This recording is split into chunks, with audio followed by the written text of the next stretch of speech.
Between Worlds. Chapter 1. Monday in Between Worlds. Few dare dream of magic and chemistry in the same breath, but Marcus Chen lived them both. Reality fractured around him as he calculated molecular bonds, worlds shifting like broken glass beneath his consciousness. The fluorescent lights of the university chemistry lab dissolved into flickering candlelight. Pencils scratching on paper gave way to distant cattle lowing and his grandfather's cough echoing through thin wooden walls. The world remade itself, as it had every time he'd fallen asleep for 17 years. Marcus woke to chaos, the unpleasant kind. Told you the barley wouldn't take in that cursed dirt. And I told you we needed to plant something. We can't eat dirt and wishes. Well, we're about to find out if we can eat regret. Baby Kira wailed. She'd inherited her father's talent for perfect timing, followed by 13 pairs of feet shuffling across floorboards that groaned under the weight of too many people trying to exist in a space meant for 5. Marcus rubbed his eyes. The ache of overworked shoulders replaced the phantom memory of holding a pencil. The contrast never got easier. One moment he was Marcus Chen, honor student worried about SAT scores. The next, Marcus of Millhaven, figuring out how to keep his family from starving. Marcus, get down here before your uncles murder each other over vegetables. Coming, Da. The house had been built for one family, maybe 2, in a prosperous year when the gods smiled and the rains came right. But Grandfather Aldrich's farm now sheltered 3 generations of desperate souls. 13 people, 40 acres, and every season, less food. Marcus squeezed down the narrow stairs into the main room. His whole family was crammed around 2 mismatched tables pushed together in organized chaos. His mother Elara and Aunt Mira ladled thin porridge from a large pot that had seen better decades, while the children waged war over the heel of yesterday's bread. Mine. Ugh, you had it yesterday. Boys, there's enough arguing from the grown-ups. Don't add to it. There you are. Your father and uncles have been arguing about the crops since before dawn. At this rate, they'll start throwing things. Marcus accepted his bowl. Definitely smaller portions than last year, he noticed. The part of his mind that automatically calculated caloric intake kicked in. Grandfather Aldrich sat hunched in his chair by the cold hearth, coughing into a rag. Despite his frail appearance, his eyes still held the sharp intelligence that had kept the farm running for 4 decades. The eastern field's wheat is yellowing again. Same as last year and the year before. The earth itself has given up.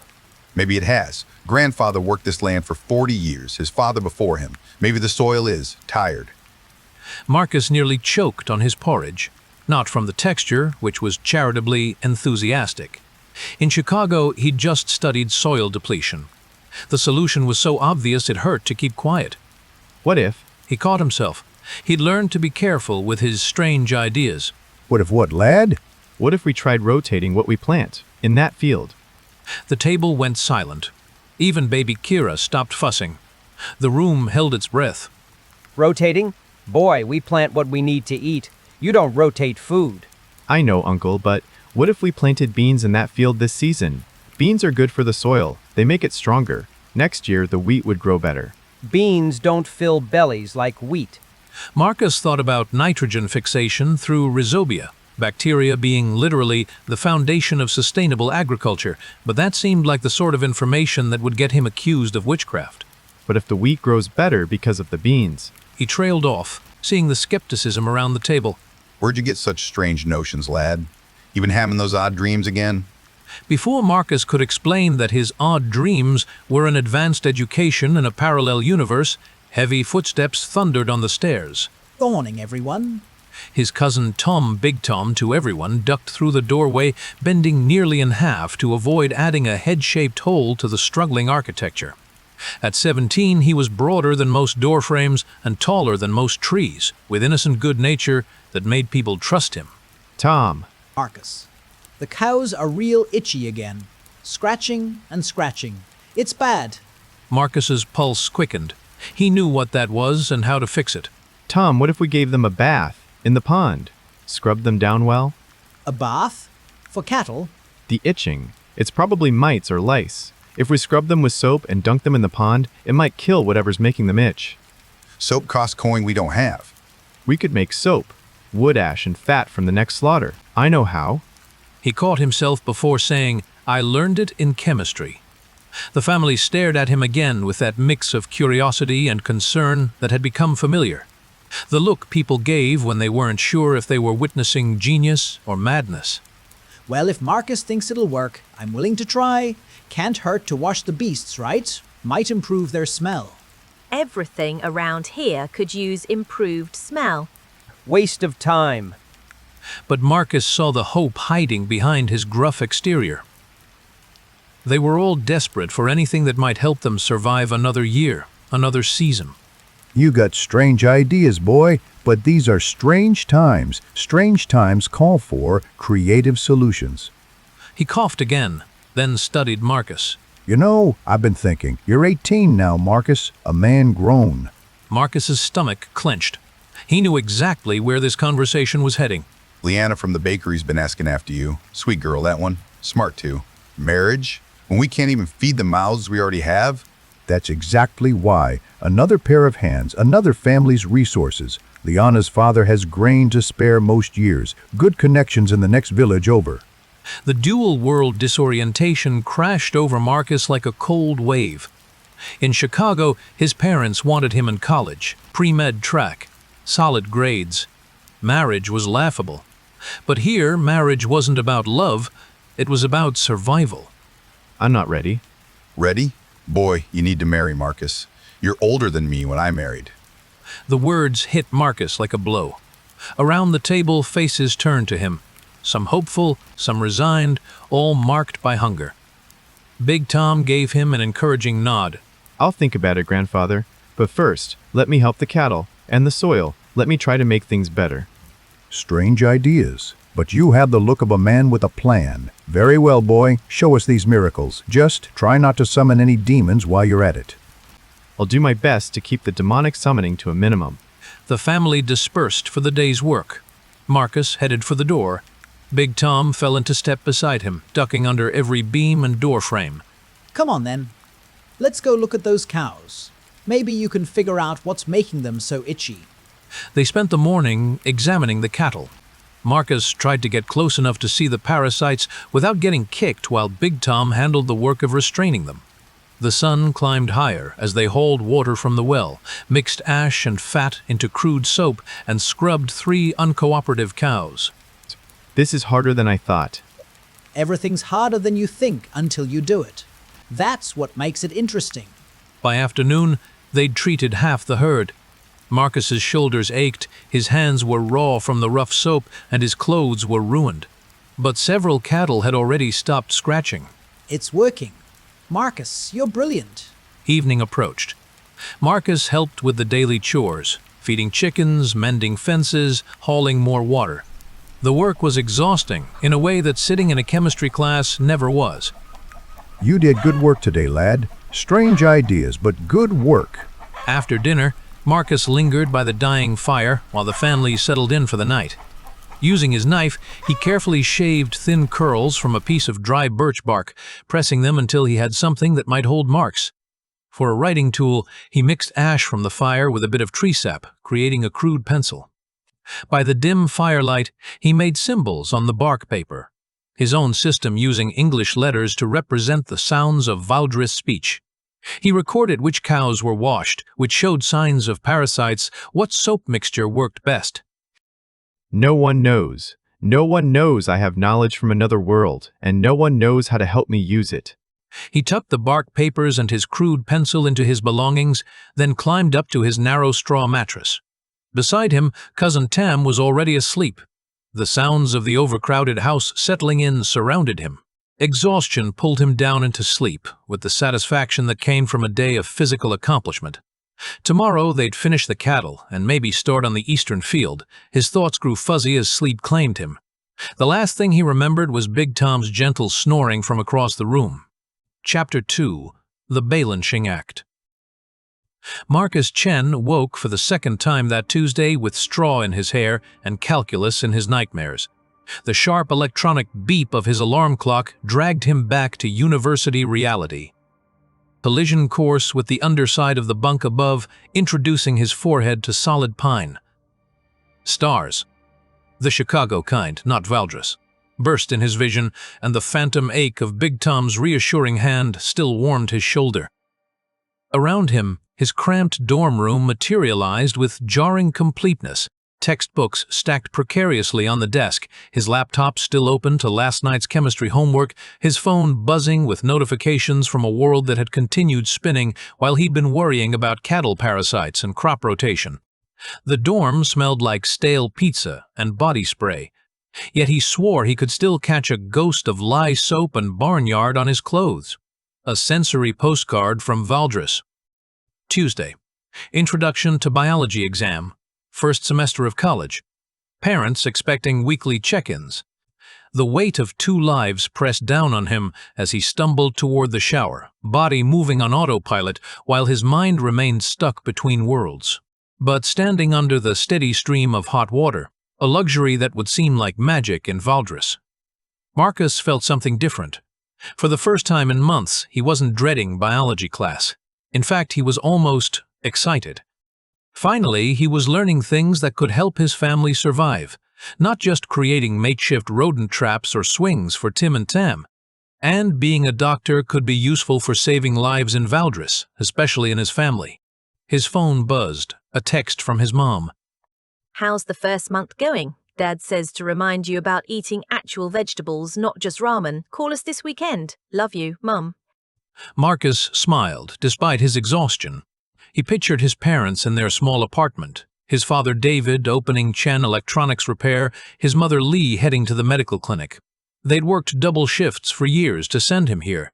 He grabbed his shower caddy and stepped into the hallway, where the chaos of dorm life was already in full swing. Someone's alarm blared 3 doors down. The common room smelled of burnt coffee and last night's microwaved pizza. Marcus! Dude, thank God you're awake. Tyler Nakamura burst from the room across the hall, hair spiking at impossible angles, eyes wide with caffeinated panic.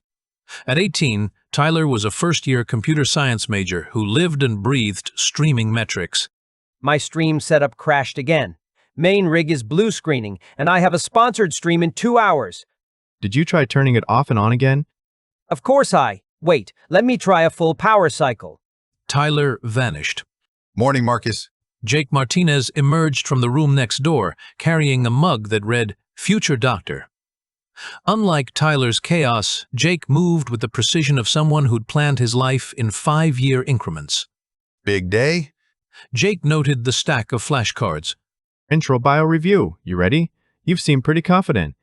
You've been different since semester started. More confident, more, I don't know, like you found your groove. I was thinking maybe you didn't like me at first, but now you seem... Before Marcus could answer, Tyler reappeared. It worked! Marcus, you're a genius! How do you always know exactly what to try? An hour later, Marcus slid into his usual middle-row seat for Introduction to Biology. Panic level? Surprisingly low. Good morning! Before the exam, quick review. Why did traditional farming communities rotate crops long before understanding the science? Half the class stared blankly. Marcus's hand shot up. Mr. Chen? Marcus explained rhizobia, root nodules, atmospheric nitrogen words flowing with a confidence that surprised even him. Heads turned, Jake looked like Marcus had started speaking Elvish. Excellent. And why was that critical for pre-industrial agriculture? Marcus outlined soil depletion and subsistence yields. Harrison nodded approvingly. The review morphed into an impromptu Q&A, Marcus fielding questions on mites, saponification, and nutrient cycles like he'd spent his childhood on a research farm instead of a Chicago public school. The exam felt almost trivial. When it ended, Jake leaned over. Who are you and what have you done with Marcus? You were kind of depressed the first month, right? Been watching a lot of educational YouTube. Even he winced at the lameness. Text me after Cam, yeah? We can walk back together. Deal. 2 weeks into October, Marcus Chen was starting to think he might actually have this college thing figured out. Dude, you're like a completely different person than you were a month ago. Tyler was sprawled across Marcus's desk chair while Jake studied at his own desk. Tyler had basically moved into their room since his roommate had dropped out. Different how? I think about things differently, I guess. You know how some people are book smart but have no practical sense? You're the opposite. It's like you understand how things work in the real world. I try to think about how chemistry works in the real world. That's exactly what I mean. You should join my streams sometimes. I need someone with insight as a voice of reason. Chat loves it when I have guests who can think strategically. Maybe. I'd have to think about it. Consider it, man. You've got this way of breaking down problems that would be perfect for content. Before Tyler could elaborate further, Marcus's phone rang. The caller ID showed Mom, and he felt the familiar mix of love and guilt. Hey, Mom. Marcus, how are things going? You sound tired. Studying. Everything's fine. Good, good. Your father says to ask about your nutrition again. And you're still not seeing those strange worlds, right? You know, like when you were little. Marcus felt ice in his veins. The room seemed to tilt, and suddenly he was 6 years old again, crying to his parents about why the house kept changing, why different people kept calling themselves his family. Marcus, are you there? Yeah, Mom. No, nothing like that. Regular dreams about failing chemistry. I was a confused kid back then. You know how children are? Of course. I worry sometimes. You seem so distant lately. I'm fine, really. Adjusting to college life. After hanging up, Marcus sat quietly for a moment, trying to push down the memories of those early years when he tried to explain Valdris to his parents. Everything okay? Yeah, Mom being Mom. You know what? We've been studying our asses off all week. Let's go out today. Do something normal for once.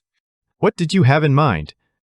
There's that new action movie everyone's talking about. We could catch the afternoon showing, grab some food that doesn't come from a microwave. I'm in, but I've got to be back by 6 for a stream. Scheduled content, you know? And so the three of them found themselves in a darkened theater, sharing overpriced popcorn and watching explosions that seemed absurdly simple compared to Marcus's recent concerns. Afterward, as they walked back toward campus, Tyler checked his phone and groaned. Guys, I need to get back. Stream starts in an hour, and I haven't even set up. Dude, you are no fun. Content creation is serious business. Besides, you two aren't exactly party people anyway. Fair point. I was going to go back and study more anatomy anyway. As they headed back to the dorm, Marcus felt grateful for this simple afternoon. These moments of normal college life reminded him that he was still 18, still figuring things out, still allowed to be a student sometimes. Late that evening, studying in the library's quiet corner, Marcus let his mind wander to Valdris. The familiar pull of sleep was approaching, and with it, the transition to his other life. To seeing if Liana would be at the village well tomorrow morning. The thought surprised him with its warmth. When had he started thinking about her so often? Marcus woke to the sound of laughter and music drifting through the thin walls of the farmhouse. For a moment, he couldn't place the unfamiliar joy in those voices. Then he remembered. Today was the harvest festival. Marcus, get down here. The whole village is gathering. Marcus rolled off his straw mattress, noting with satisfaction that his body felt strong and healthy. The past 2 weeks had been a revelation. The cattle treatment had worked perfectly. Not a single cow was scratching anymore. Coming. Downstairs, the farmhouse was bustling with preparation. His aunts were packing what food they had left for the festival, while his uncles debated which of them would represent the family in the traditional strength competitions. There he is, our young innovator. Grandfather? Aye. Don't be modest, lad. Half the village wants to talk to you today. Young Leanna from the bakery has been asking after you all week. She's a good girl. Smart, too. And her father's bakery does well even in lean years. Good connections with the grain merchants. Can we maybe get to the festival before you marry me off? The walk to the village square revealed the entire community transformed. Colorful banners hung between buildings, long tables groaned under the weight of contributed food, and someone had set up a small stage where traveling musicians were tuning their instruments. Marcus. A familiar voice called out. Marcus turned to see Liana approaching, and his heart did something complicated in his chest. Liana, you look. The festival looks wonderful. Smooth. I can see why all the girls talk about your silver tongue. They talk about me? Marcus, half the village has been talking about you since you cured the Hendersons' cattle plague. Old Henrik swears you saved his entire herd. It wasn't plague, just parasites. Basic soap and... I heard what it was. Where did you learn to think like that? I think about problems differently, I guess. Look for patterns. Patterns. Like how you suggested my father adjust his bread recipe to account for the humidity changes this season. Did it work? His bread has been perfect for 2 weeks straight. My grandpa's asking him for his secret. You see connections other people miss. It's remarkable. Before Marcus could figure out how to respond to that, Big Tom appeared beside them with his usual devastating lack of subtlety. Marcus, there you are. They're starting the strength competitions and... Oh, hello, Liana. Hello, Tom. Are you entering the competitions? Obviously. Though I was hoping Marcus might try the puzzle contests. He's got a clever mind for solving things. I'd like to see that. Would you walk with me? I want to show you something. As they moved away from the crowd, Marcus found himself falling into easy conversation with Liana. She asked intelligent questions about his ideas for improving village life and offered insights that showed she'd been thinking deeply about the same problems. The eastern fields aren't the only issue. My father says grain prices have been fluctuating wildly. Something about problems with trade routes. What kind of problems? Rumors, mostly. Caravans going missing. Some traders say there's been trouble near Thornwick, but nobody wants to talk specifics. What kind of trouble? I don't know. But my father's had to source grain from farther away, and the merchants seem nervous. But let's not talk about troubling rumors today. Show me this mind everyone's talking about. They returned to the festival, where Marcus found himself dragged into various competitions and demonstrations. To his surprise, he enjoyed it.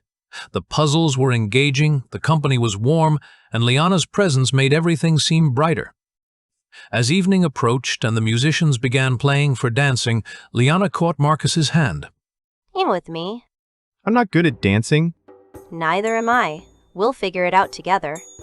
They did figure it out, moving together in the simple village dances while the music swirled around them.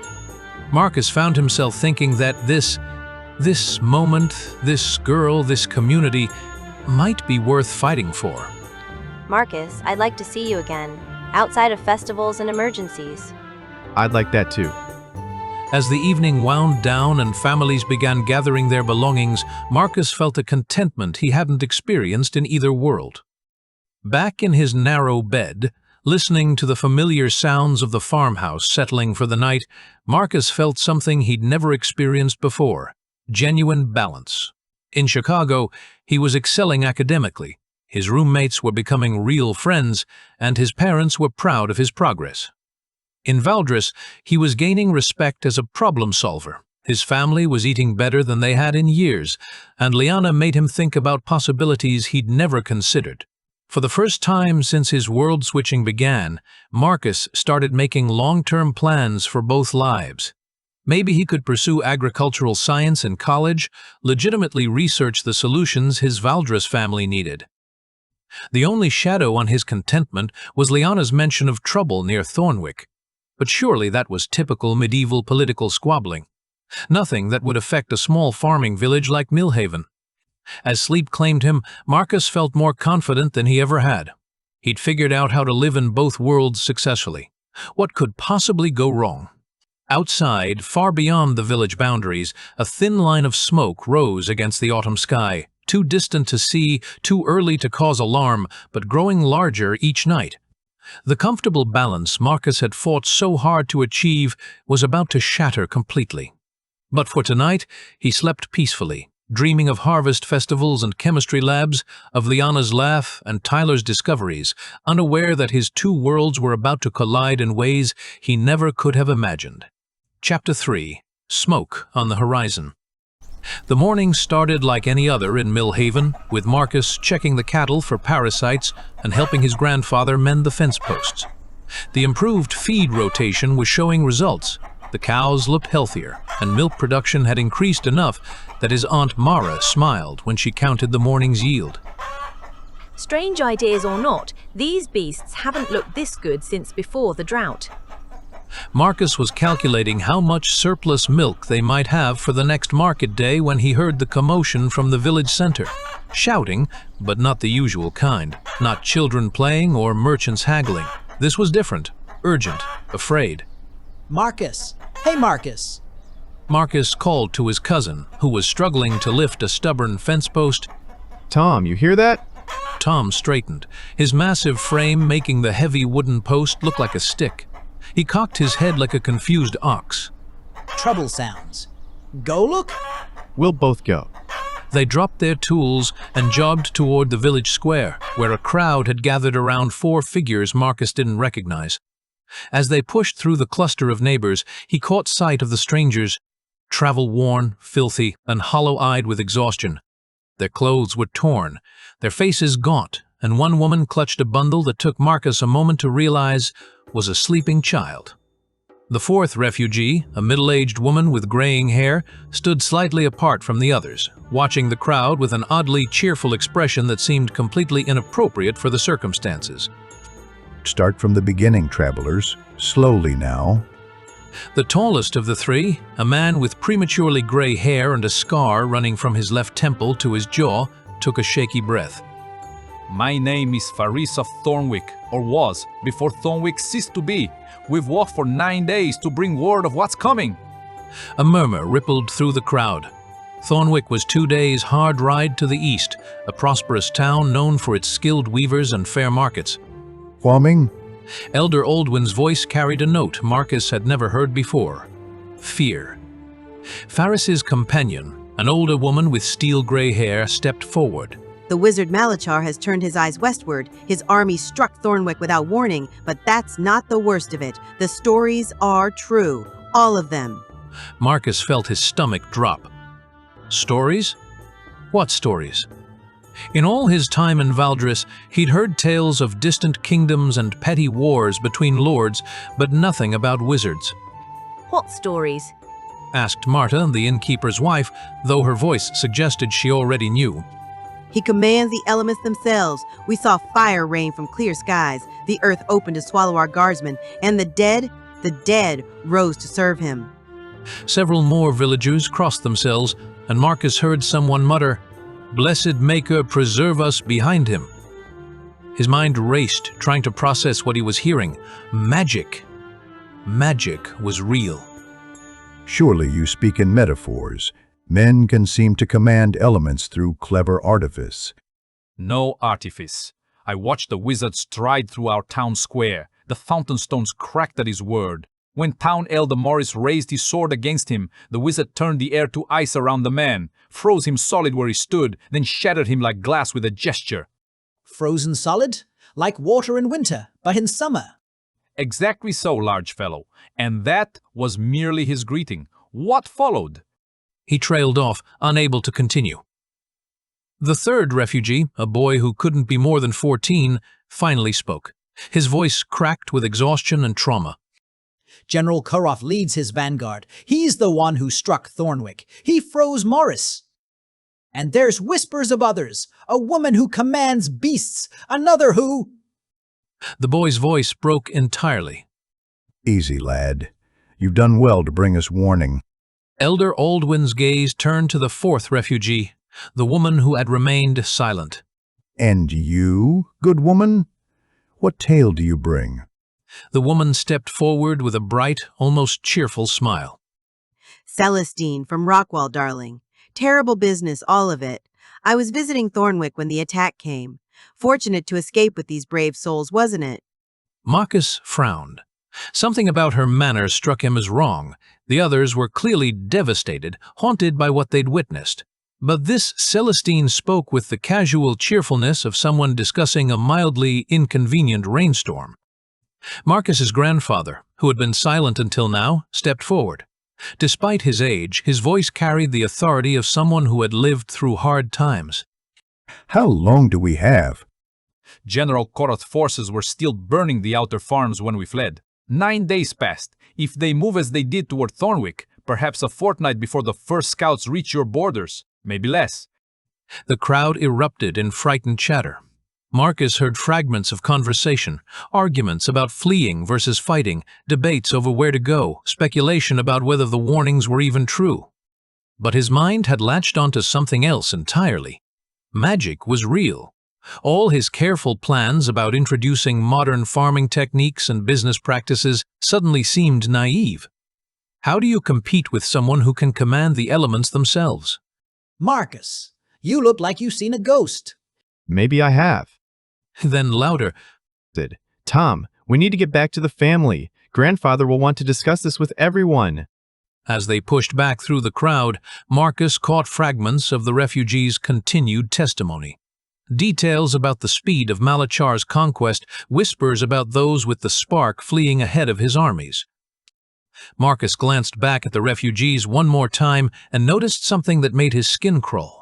While Faris and the others were surrounded by concerned villagers offering food and shelter, Celestine stood alone at the edge of the square, humming softly to herself and watching the crowd with that same cheerful expression.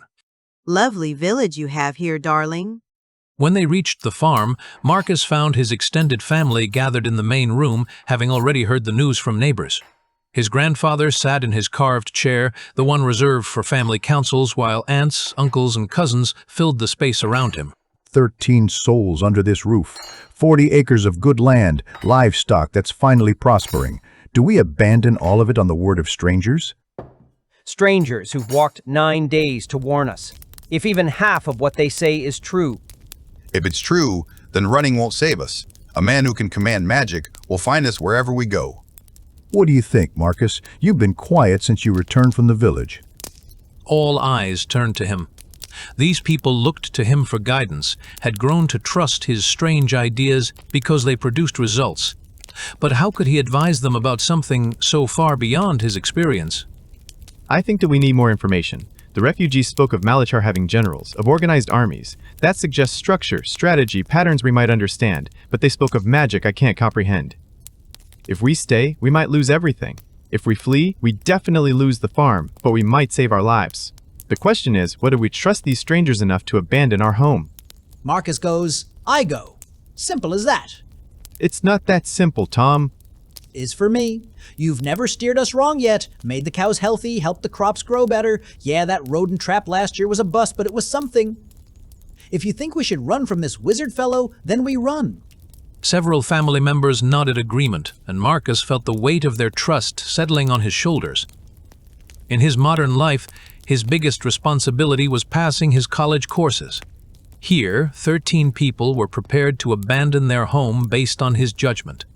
I need to think, and we need to hear more. Elder Aldwin will want to question the refugees further. Let's learn what we can before making such a momentous decision. Wisdom speaks through caution. We'll send you and Henrik to gather more details. The rest of us will begin preparations. If we must leave, we'll need to decide what we can carry and what we must abandon. As the family dispersed to their tasks, Marcus stepped outside into the afternoon air. The sky was clear, the fields green and promising. It looked like any other day in Valdres, but everything had changed. Magic was real. A dark wizard was conquering kingdoms to the east, and somehow Marcus was going to have to figure out how to keep his family safe in a world that was far stranger and more dangerous than he'd ever imagined. He thought about his chemistry textbook back in his Chicago dorm room, about Tyler's complaints about his latest speedrun attempts, about the comfortable predictability of his college routine. All of that seemed impossibly distant now. Strange ideas. I'm going to need stranger ideas than I've ever had. The wind picked up, carrying with it the scent of smoke, not from cook fires or forge work, but something else. Something that reminded him of the refugees' hollow eyes and the terror in their voices when they spoke of General Koroth. Marcus looked toward the eastern horizon and wondered how much time they really had left. Late that evening, after the family had finally settled into uneasy sleep, Marcus sat by the dying embers of the fire with his crude writing materials. He carefully shaved thin curls from a dry piece of birch bark, layering them until he had something resembling paper. Using his makeshift pencil of ash and tree sap, he began making marks, recording the refugees' words, the family's reactions, his own churning thoughts about this world that had suddenly become far more dangerous than he'd ever imagined. Day 37 since harvest. Magic is real. Malachar comes. Family debates fight. He paused, staring at the crude symbols that only he could read. In his modern world, he could research anything, discuss his fears with friends, seek advice from professors. Here, he was alone with knowledge that might save lives, if he could figure out how to use it. No one knows. No one knows I live in two worlds, and no one knows if I'm losing my mind. Chapter 4. Digital Battlegrounds. Marcus stared at his chemistry textbook, but the words kept shifting into images of fire raining from clear skies and earth swallowing guardsmen whole. Every time he tried to focus on molecular bonds, his mind wandered to a wizard who could freeze men solid and shatter them like glass. Dude, you've been staring at that same page for like 20 minutes. Tyler's voice cut through Marcus's spiraling thoughts. His hallmate sprawled across Jake's desk chair, laptop balanced precariously on his knees, headset hanging around his neck like some kind of technological jewelry. Sorry, just having trouble concentrating. Yeah, I can see that. You're being weird ever since you woke up. It's like you're worried about something but can't talk about it. Marcus felt a familiar pang of isolation. Tyler was right. He worried about something he absolutely couldn't talk about. How do you explain terror when magic is real and a dark wizard is conquering kingdoms in a parallel world where your family lives? Where's Jake? Library. Again. That guy studies more than anyone I've ever met. Actually, perfect timing. I need a favor. What kind of favor? My duo partner for tonight's tournament bailed on me. Food poisoning or something equally inconvenient for my content schedule. I need someone who doesn't suck. Marcus looked at the screen, which showed what appeared to be a complex real-time strategy game with multiple armies positioned across a detailed battlefield. Tyler, I don't really play. It's not about playing, it's about thinking. Look, see how this team coordinates their units? It's all about resource management, timing, and adapting to unexpected tactics. You've been doing that kind of thinking with your bio homework. Despite himself, Marcus found his attention caught by the strategic elements on screen. Small units maneuvering around terrain, supply lines stretching between bases, scouts gathering information about enemy movements. Look, I know you must have played StarCraft or Age of Empires or maybe Warcraft. This isn't that different. It's new and has a good prize pool. I know we can't win, but it's hot content right now and I need to catch this wind. Marcus nodded slowly. The strategic elements reminded him of decisions he'd made in Valdris, managing resources, timing attacks, reading enemy movements. Class, I'll owe you a huge favor, and I'm really good at finding information online when people need it. That caught Marcus's interest. Tyler's research abilities were genuinely impressive. He could track down obscure gaming strategies, historical references, even academic papers when he needed background for his streaming content. Okay, but I'm warning you, I have no idea what I'm doing. That's fine. I'll handle the micromanagement. You just think big picture strategy. Tell me where to send troops, when to attack, that sort of thing. I get tunnel vision when I'm focused on one aspect of a game. An hour later, Marcus began to understand why Tyler took gaming so seriously. The strategic complexity genuinely engaged him, requiring constant adaptation to enemy movements and resource management that felt familiar from his work in Valdris. Okay, they're massing forces on our eastern flank. Standard pincer movement. What do you think? Marcus studied the battlefield display. What if we don't contest it? Pull our forces back, make them overextend, then hit their supply lines. Ooh, I like that. Defensive withdrawal into counterattack. Classic. Tyler began repositioning their armies according to Marcus's suggestion. For the first 2 matches, their strategy worked reasonably well. Marcus found himself thinking about terrain advantages, resource allocation, and timing in ways that felt surprisingly natural. Then they ran into a team that played completely differently. What the hell are they doing? This makes no sense. They're spreading their forces out randomly, attacking multiple targets at once. It's completely inefficient. Marcus watched the enemy's seemingly chaotic movements and felt a chill of recognition. It's not random. Look at the pattern.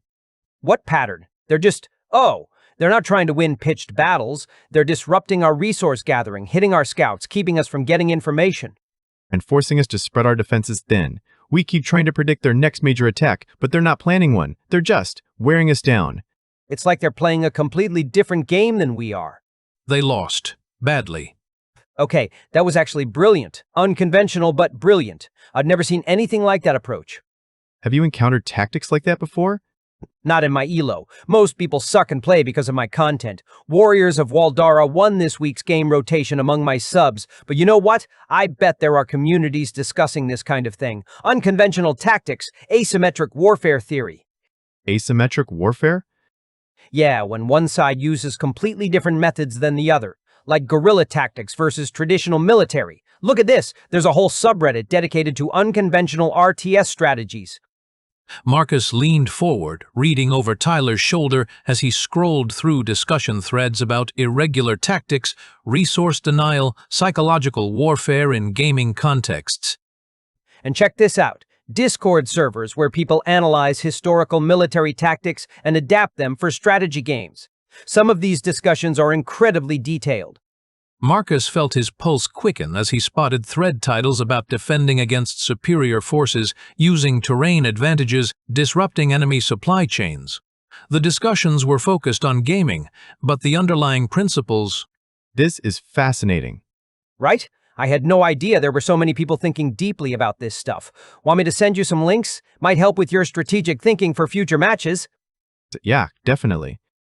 Marcus watched Tyler navigate between different communities, each dedicated to analyzing tactics and strategy from various angles.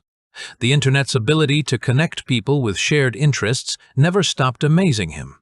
Marcus, there you are. I've been looking for you. Jake's voice echoed from the hallway before he appeared in their doorway, carrying an armload of library books and wearing an expression of academic concern. How was the library? Productive, but that's not why I'm here. Why didn't you come to study group yesterday? Marcus felt the familiar weight of living two lives pressing down on him. In Valdris, he'd dealt with magical threats and evacuation orders. Here, he was supposed to be a focused pre-med student. I've been having some family issues. Back home. It's complicated. Oh, family problems? That sucks, man. Yeah, they're dealing with some difficult circumstances. I'm worried about them. Well, if you need help with anything, studying, whatever, just ask. That's what friends are for. Yeah, man. And hey, if you ever need to research anything, family legal issues, medical questions, whatever, I'm really good at finding information online. Seriously, there's a community for everything. After Jake left to actually study and Tyler departed to edit his gaming footage, Marcus sat alone in his room, staring at his chemistry textbook again. The words still wouldn't stick. His mind still pulled toward images of magical armies and impossible threats. But Tyler's casual mention of research communities had planted an idea. If Marcus was going to help his Valdris family survive what was coming, he needed information. And Tyler had shown him that the internet held people discussing exactly the kind of strategic thinking he might need. He opened his laptop and began typing, historical defense strategies, small forces. The first search results weren't exactly what he needed, but they were a start. And Tyler was right there, really was a community for everything. Even, apparently, for preparing to fight dark wizards, if you knew how to frame the questions properly. Chapter 5. The Evacuation Order. 3 days after the refugees' arrival, the royal escort appeared on the horizon like a line of steel beneath the morning sun. Marcus spotted them first from his position mending the barn roof, a column of mounted soldiers in gleaming mail, their banners snapping in the wind. Behind them, more refugees trudged forward, perhaps 200 souls with their cattle and possessions strapped to weary backs. Even from a distance, he could see they moved with the disciplined precision of professional military. Tom, riders approaching, a lot of them. Tom shaded his eyes with one massive hand, squinting toward the east. Those ain't bandits. Too shiny. Too orderly-like. Marcus scrambled down from the roof, his mind racing. Royal soldiers didn't visit farm villages without serious purpose. Given the timing, this could only concern the warnings brought by the refugees from Thornwick. Relief flooded through him. Perhaps he wouldn't have to convince the townspeople to dig trenches and build barriers after all. The burden of defending their worthless village against a magical army might not fall on his shoulders alone. By the time the escort reached Millhaven Square, half the village had gathered to meet them.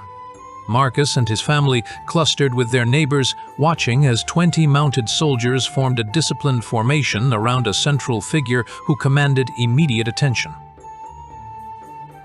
She was tall, perhaps 30 years of age, with auburn hair braided in a practical warrior's knot. Her leather armor was well maintained, but showed the scars of actual use, and a silver pendant bearing a sunburst symbol hung at her throat. I am Sister Cora Brightshield of the Order of the Dawn's Light. I serve as both military chaplain and evacuation coordinator for His Majesty's forces. She gestured toward a short man in gleaming armor who was talking with another soldier in more standard gear. Commander Kane commands the provincial soldiers under Lord Hammond. By royal decree and divine guidance, all settlements within 50 leagues of the eastern border are to be evacuated immediately. Marcus's worries disappeared. They wouldn't have to defend their village against magical forces. The decision was being made for them. A murmur of distress rippled through the villagers. Elder Aldwin stepped forward, his aged frame somehow managing to project dignity despite his obvious fear. Sister Brightshield, we are honored by your presence, but surely there has been some mistake. Millhaven lies far from any border conflicts.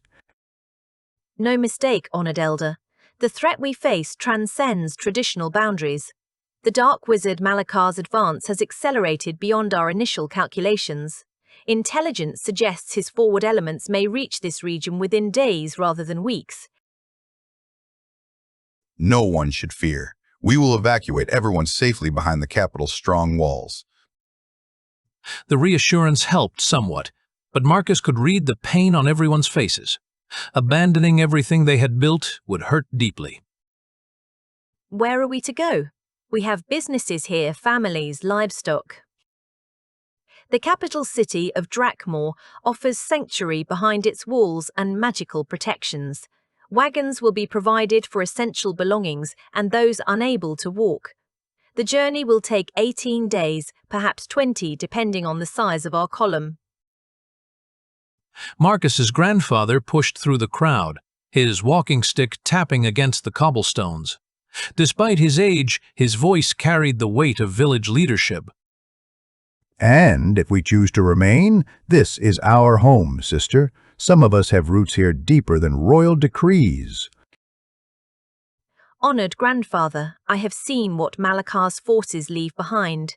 Empty villages are the kindest fate. I would not wish the alternatives upon anyone under the light's protection. How long do we have to prepare? Marcus found himself asking, surprised by his own boldness in addressing such an obviously important official. You have 2 days to gather what you can carry or load onto the provided transport. We depart at dawn on the 3rd day, with or without stragglers. The kingdom's survival depends upon maintaining schedule. Over the next hour, Sister Cora and her soldiers outlined the evacuation procedures with military efficiency. Each family would be assigned space in wagons for essential supplies. Livestock could be driven along, but would likely slow the column. Personal belongings had to fit strict weight limits. As the crowd dispersed to begin their frantic preparations, Marcus lingered near the village square. His mind buzzed with logistical concerns. How to preserve their improved farming techniques, what supplies would be most valuable in a prolonged siege, how to maintain his family's unity during such upheaval. More immediately, he faced a problem he'd never encountered. How could he learn more about their destination, about the resources available in Drakmor, about anything that might help his family survive when he couldn't read the local language? Another thought nagged at Marcus's mind: why would nobles help refugees? Sending troops and funding expensive evacuation expeditions, refugees meant disruptions to their comfortable cities and palaces. Were the nobles of this realm better than current world leaders? There had to be some catch. This didn't align with human nature as Marcus understood it. That evening, while his family sorted through their possessions in a flurry of difficult decisions, Marcus sat by the fire working on a project that had occupied his thoughts since the evacuation announcement. Marcus pulled out his familiar supplies, the birch bark papers he'd been making for weeks and his crude ash and sap pencil. What had started as a way to track cattle treatments had become his method for recording anything important that happened in Valdris. What in the light's name are you doing, Marcus? Big Tom plopped down beside him, watching with confused fascination as Marcus carefully formed symbols on his bark paper. Making marks that mean words, like capturing speech so you can look at it later. Capturing speech? That's magic, that is. Not magic, just. You know how you can look at tracks in mud and know what animal passed that way? Sure. That's hunting. This is like tracks for words. See, this mark means Tom, and this one means Marcus, and these together mean Big Tom helps Marcus. Those scratches mean all that? If you know how to read them, yes. And I'm going to teach you Valdirian when I learn it in Drakmor. It'll be more important in a huge city. I'll try if you say so. Their conversation was interrupted by a shadow falling across Marcus's work. He looked up to find Sister Cora standing beside their fire, her expression unreadable. May I approach? She asked formally. Despite her obvious authority, she waited for his grandfather's nod before settling beside them on a wooden stool. My men and I are visiting each household for any unusual sightings. She explained with a reassuring smile, though Marcus sensed she was also evaluating them, perhaps checking for potential fugitives or agents, but without being threatening about it. Her gaze fell on Marcus's bark paper and primitive writing materials. For a long moment, she said nothing, simply studying the crude symbols he'd created. Remarkable. I have served the crown for 12 years, travelled from the northern forests to the southern deserts, and I have never seen such innovation from someone of... She paused diplomatically. Someone from a farming village with no learning? Someone without formal education in the scribal arts. Tell me, Marcus of Millhaven, where did you learn to create writing materials? Marcus felt heat rise in his cheeks. He'd gotten careless, let his modern knowledge show too obviously. I wondered how marks could preserve words, like Elder Aldwin sometimes shows us on trade papers, so I tried to make my own. The binding agent in this marking tool shows sophisticated understanding of material properties. And this writing surface, you've essentially created parchment using available resources. Most trained scribes would struggle to produce anything so functional with forest materials. The symbols themselves are equally intriguing. They seem to follow consistent patterns, as if you've developed your own system of notation. Marcus felt Big Tom shift beside him, probably wondering why this important military leader was so interested in meaningless scratches. It seemed logical. Each sound should have its own mark. Indeed. Can you demonstrate? Write something for me to see. Marcus hesitated, then carefully formed the words, "Sister Cora helps Marcus learn." He pointed to each symbol as he spoke the corresponding sounds. You've invented a phonetic writing system without any exposure to existing scripts. Marcus, do you understand how extraordinary this is? Is it? It seemed like the obvious approach. Perhaps obvious to you. Valdirian is based on flourishes, each representing complete sounds humans make. I have studied at the capital's academies, trained alongside scholars and scribes. What you've accomplished here in an evening would be considered advanced theoretical work in academic circles. When we reach Drakmor, I believe certain individuals would be very interested to meet you. The capital has resources for developing unusual talents. After Sister Cora departed to continue her rounds of the village families, Big Tom turned to Marcus with his characteristic directness. So, are you some kind of scholar or something? Because if you are, you've been doing a right good job of pretending to be a farmer. I'm a farmer, Tom. Just one who thinks too much. Well, thinking or not, if we're going to this Drakmor place, I'm going with you. Family sticks together, and you're the closest thing to a brother I've got. You don't have to. Already decided. You helped our crops grow better, made the animals healthier, came up with that soap idea that made Aunt Mara actually smile. Far as I'm concerned, you got more sense than the rest of us combined. Besides, sounds like this, Drakmor Place might have need for someone who can think of strange ideas. And if you're going to be thinking, might as well have someone around to handle the heavy lifting. As the evening wore on, Marcus's family made their decisions about what to take and what to leave behind. Arguments erupted over the value of various possessions, tears were shed over mementos that couldn't be preserved, but gradually a consensus emerged. They would go to Drakmore. All 13 family members, plus Big Tom, plus whatever livestock they could manage on the journey. It meant abandoning the farm that had been in the family for 3 generations, but as his grandfather put it, land is only valuable if you're alive to work it. We have to slaughter the oldest cow. She won't make the journey, and if she dies on the road, they won't stop for us to butcher her. The meat will rot on the way, son. There's no time to dry it properly, and we can't eat it all. I think we have to sell everything when we get there just to survive. If we have spare food or something to sell, we might suffer less. What makes you think it will be so bad? Let's just be prepared. Also, we can preserve the meat with salt and herbs and spices. I heard about the technique from a trader. I was drying some herbs to sell, but we'll have to use them for ourselves now. Later that night, as Marcus lay in his bed trying to process the day's events, he thought about Sister Cora's words. In Drakmore, there would be scholars, academies, people who might appreciate his unusual talents. Maybe this forced journey would provide opportunities he couldn't have imagined. Maybe his modern knowledge could be useful in ways beyond farming improvements. Maybe the capital would offer resources for fighting back against threats like Malachar. Outside his window, he could hear the night sounds of a village preparing for exodus. Muffled conversations, the creak of wagon wheels, livestock being gathered and sorted. Tomorrow would bring more preparations, more difficult decisions, more uncertainty. But tonight, Marcus allowed himself to feel cautious optimism. Sister Cora had seen something in his crude writing experiment, something she called extraordinary. In his modern world, he was just another struggling college freshman. Here, apparently, he might be something more. He touched the bark paper where it lay beside his bed, feeling the rough texture of his improvised creation. Such a simple thing, really, marks that meant words. But Sister Cora's reaction suggested it might be the key to opportunities he couldn't yet imagine.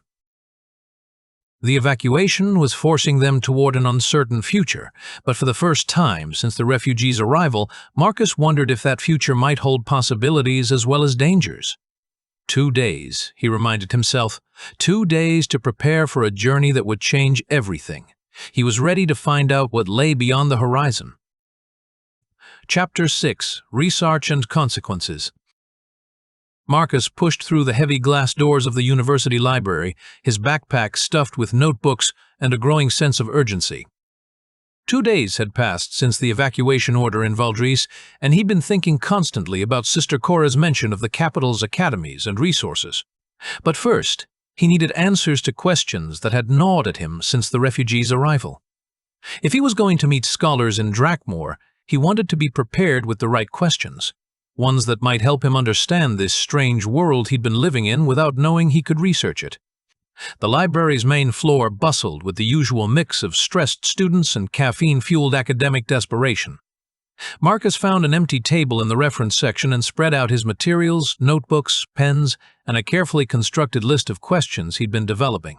At the top of his page, written in neat print, "Questions for Sister Cora." Below that, a growing list that represented months of accumulated curiosity about Valdris. Astronomy. Do they know constellations? Is this the same sky? Calendar systems. How do they measure time and seasons? Geography. Are there maps? What do they know about distant lands? History. How long have kingdoms like Drakmore existed? Magic. Is it recent? Ancient? How does it work? Literacy. Who can read? What do they read? Technology. Why no advancement? What prevents progress? Agriculture. What techniques do they use? What could I teach? Medicine. Do they understand disease? Sanitation? Marcus stared at his list, realizing how much he didn't know about the world he'd been living in part-time for years. He'd been so focused on immediate problems, helping his family survive, improving their crops, dealing with daily life, that he'd never thought to ask bigger questions. He pulled out his laptop and began searching for information that might help him understand what to expect from a medieval capital city.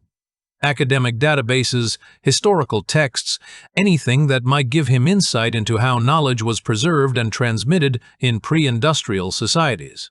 Marcus found himself deep in articles about the Library of Alexandria, monastic scriptoriums, the role of clergy in preserving knowledge during the Dark Ages.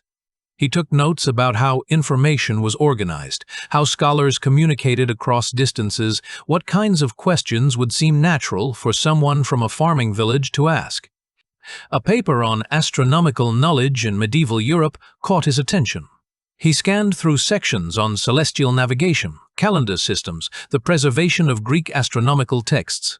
If Valdris followed similar patterns, Sister Cora might know about star charts, seasonal calculations, maybe even basic navigation techniques. Scientific innovation in pre-industrial societies led him down another research rabbit hole. Marcus read about agricultural innovations, early chemistry, the gradual development of metallurgy and engineering. Some of this could explain why Valdris seemed technologically stagnant. If magic provided solutions to problems that normally drove innovation, why would anyone bother developing alternatives? But that raised another question. How long had magic existed in that world? Was it recent, like Malachar's rise, or had it been shaping their society for centuries? Marcus added more questions to his list. When did magic first appear in their world? Do they have any written records of history without magic? How does magic affect their understanding of natural phenomena? Are there scholars who study magic systematically? He was deep in a fascinating article about the role of monasteries in preserving knowledge when a familiar voice interrupted his concentration. Marcus, what are you doing here? Marcus looked up to find Jake standing beside his table, carrying a stack of textbooks and wearing an expression of surprise mixed with suspicion. Research for a project. What kind of project? This looks like medieval history, not pre-med coursework. It's interdisciplinary, looking at historical approaches to medicine and agriculture. Marcus, we need to talk. About what? About the fact that you missed Dr. Peterson's lab yesterday, the one where we covered practical applications of organic synthesis, the one that's going to be on next week's exam. Marcus felt his stomach drop. He'd completely forgotten about the lab. In Valdris, he'd been dealing with evacuation preparations, trying to help his family decide what to pack and what to leave behind. The idea of a chemistry lab had seemed impossibly distant. I was sick. Which wasn't entirely untrue. He had felt nauseous thinking about leaving the farm. Sick. Right, the same way you were 6 when you missed Professor Williams' review session and distracted by family issues when you didn't show up for our study group. Marcus, I'm worried about you. Your grades are slipping. You're missing important classes. And now I find you in the library researching medieval history instead of studying for exams. My grades aren't that bad. Dr. Peterson specifically asked me if I knew what was going on with you. What did you tell him? That you were dealing with some personal issues, but that you're normally a dedicated student. But Marcus, I can't keep covering for you if you're not going to help yourself.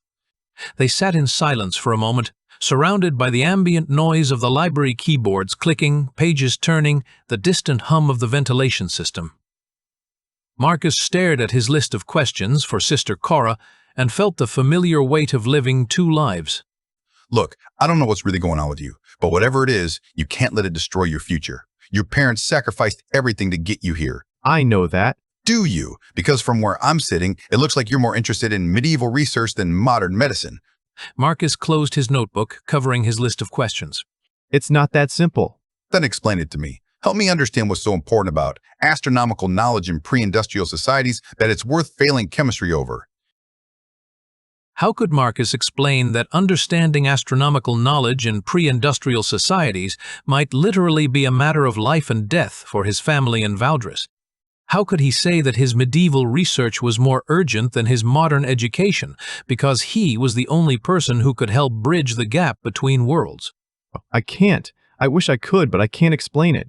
Jake studied him for a long moment, and Marcus could see the frustration and genuine concern warring in his roommate's expression. Okay, I don't understand, but okay. But Marcus, you have to make a choice. Either recommit to your education here or accept that you're going to fail out of pre-med. There's no middle ground. After Jake left, Marcus sat alone at his table, staring at his research materials. His list of questions for Sister Cora seemed somehow less important now, overshadowed by the weight of his friend's words. Jake was right. Marcus's modern life was falling apart while he focused on medieval concerns. His chemistry grade was suffering. He was missing important classes. His best friend was losing faith in him. But in 2 days, his Valdres family would begin a dangerous journey to an unknown city, fleeing from magical threats that could destroy everything he cared about in that world. How could he prioritize chemistry homework over their survival? Marcus packed up his materials, carefully folding his list of questions for Sister Cora and tucking it into his notebook. The research could wait. Right now, he needed to figure out how to salvage his chemistry grade before it was too late. But as he walked back to his dorm, Marcus couldn't shake the feeling that he was running out of time in both worlds. The evacuation in Valdres was imminent. His academic standing in Chicago was deteriorating rapidly, and somehow he had to find a way to succeed in both places. Failure in either world would mean letting down people who depended on him. The weight of that responsibility felt heavier than all the textbooks in the library combined. Chapter 7. The Fraud. Marcus found Sister Cora sitting alone beside the soldiers' campfire the evening before their departure. She studied what looked like a leather-bound journal by flickering light. The other guards were busy with quiet conversation or tending equipment, creating a pocket of privacy around the military chaplain. Marcus approached slowly, clutching his carefully prepared questions. His research in the university library had given him a framework for inquiries that might seem natural from a curious village youth. Sister Cora, might I speak with you? Of course, Marcus, please sit. Though I confess surprised to see you awake at this hour. Tomorrow begins a long journey. She looked up from her journal, green eyes reflecting the firelight. Marcus settled beside her, his notebook hidden in his jacket. I've been thinking about what you said, about the capital having resources for learning, and I have questions, many questions. Curiosity serves the faithful well. What troubles your mind? Stars, do you know them? Can you read their meanings? Sister Cora's expression sharpened with interest. You ask of celestial navigation. Such knowledge typically belongs to ship captains and learned astronomers. I've watched them since childhood. Some nights I see patterns, movements. I wonder, are they the same everywhere? If I traveled far enough, would I see different stars? A profound question. The star charts speak of different constellations visible from distant lands. Sailors who trade with the Eastern kingdoms tell of unfamiliar star patterns. But the great celestial bodies, the moon, the wandering stars, these remain constant. Marcus felt his pulse quicken. The wandering stars? The bright lights that move against the starfield. The red wanderer, the morning star, the swift messenger. Learned men debate their nature, but sailors use them for navigation across great distances. The red wanderer. Mars? The morning star? Venus? Marcus's heart raced as he realized Sister Cora was describing the same planetary system he knew from his modern world. Have your people always known of these things? The star patterns? The wandering lights? Ancient knowledge preserved by the learned orders. But tell me, what prompts such questions? Most farm youth concern themselves with more immediate matters. Marcus opened his mouth to respond, but heavy footsteps interrupted him. A short figure emerged from the darkness beyond the firelight, a man in his middle years wearing the ornate armor of a high-ranking officer. Sister Cora, forgive the interruption. I was making final rounds before tomorrow's departure. No interruption at all, Commander Kane. I was speaking with Marcus of Millhaven, the young man I mentioned who shows remarkable innovation for one of his background. Commander Kane's gaze fell on Marcus, who felt suddenly very small beside the fire. The commander was perhaps 40 years of age, with graying hair and eyes that seemed to take in everything at once. His presence commanded immediate attention in a way that had nothing to do with his rank insignia. Ah yes, the village in Avair. Sister Cora tells me you've been making writing tools from bark and ash. Clever work. Simple necessity. Please, demonstrate this writing system. I confess curiosity about such remarkable creativity from someone without formal education. Marcus hesitated, then pulled out his bark paper and crude pencil. Under the commander's watchful gaze, he carefully wrote, "Commander Kane leads with wisdom." Commander Kane examined the marks with the attention of someone evaluating evidence. He studied the consistent letter forms, the systematic approach to representing sounds, the practical engineering of the writing materials themselves. Fascinating. Sister Cora, would you excuse us? I believe Marcus and I should speak privately. After Sister Cora departed with obvious reluctance, Commander Kane fixed Marcus with a gaze that seemed to look straight through him. Before we continue, there's something I should mention about one of the refugees. Go on. A woman named Celestine. She arrived 3 days ago with a group from Westbrook, but something about her doesn't fit. Explain. Marcus had been wrestling with how to present his concerns without sounding paranoid. Her clothes are travel-worn, but the fabric quality is too fine for a common refugee. And when the others from Westbrook tell stories about their village, she just listens, never adds details, never corrects anything, just nods along. And this concerns you because? Because she doesn't act like someone who lost everything. The other refugees, they grieve, they worry, they argue about what they should have brought or left behind. But Celestine, she watches everything with this strange calm, like she's observing rather than experiencing. Interesting observation. I'll have my men keep a discreet eye on her. Thank you for listening. I wasn't sure if I'd take a village youth's concern seriously. Good instincts should be valued regardless of their source. Now then, shall we discuss the truth? Sir? Marcus of Millhaven, in my 23 years of military service, I have encountered exactly 3 individuals who possessed what I call true genius. Each one carried themselves with a particular confidence, and ease with complex concepts that marked them as fundamentally different from common folk. Marcus felt cold despite the fire's warmth. I don't understand. One was Master Thymon Starweaver at the Royal Academy, a man who could explain the movement of celestial bodies and the nature of magical forces with equal facility. Marcus stared into the fire, understanding the commander's implication. You think I learned from someone? I know you learned from someone. The question is whether you'll admit it or continue this pretense of natural innovation. The silence stretched between them. Marcus could hear the distant sounds of the camp soldiers checking equipment, horses shifting in their picket lines, the soft murmur of conversations around other fires. What if I said I was a fraud? Then I would say you're a remarkably well-educated fraud, and I would wonder who taught you. But I would also say that frauds who can produce genuine innovation are often more valuable than authentic scholars who produce nothing of worth. Marcus looked up, surprised by the commander's pragmatic response. You see, Marcus, I care less about the source of your knowledge than its application. These writing materials, this notation system, they work, they solve problems. If you learn them from a hidden teacher, that teacher chose to share valuable knowledge with you. So you won't expose me? Expose you as what?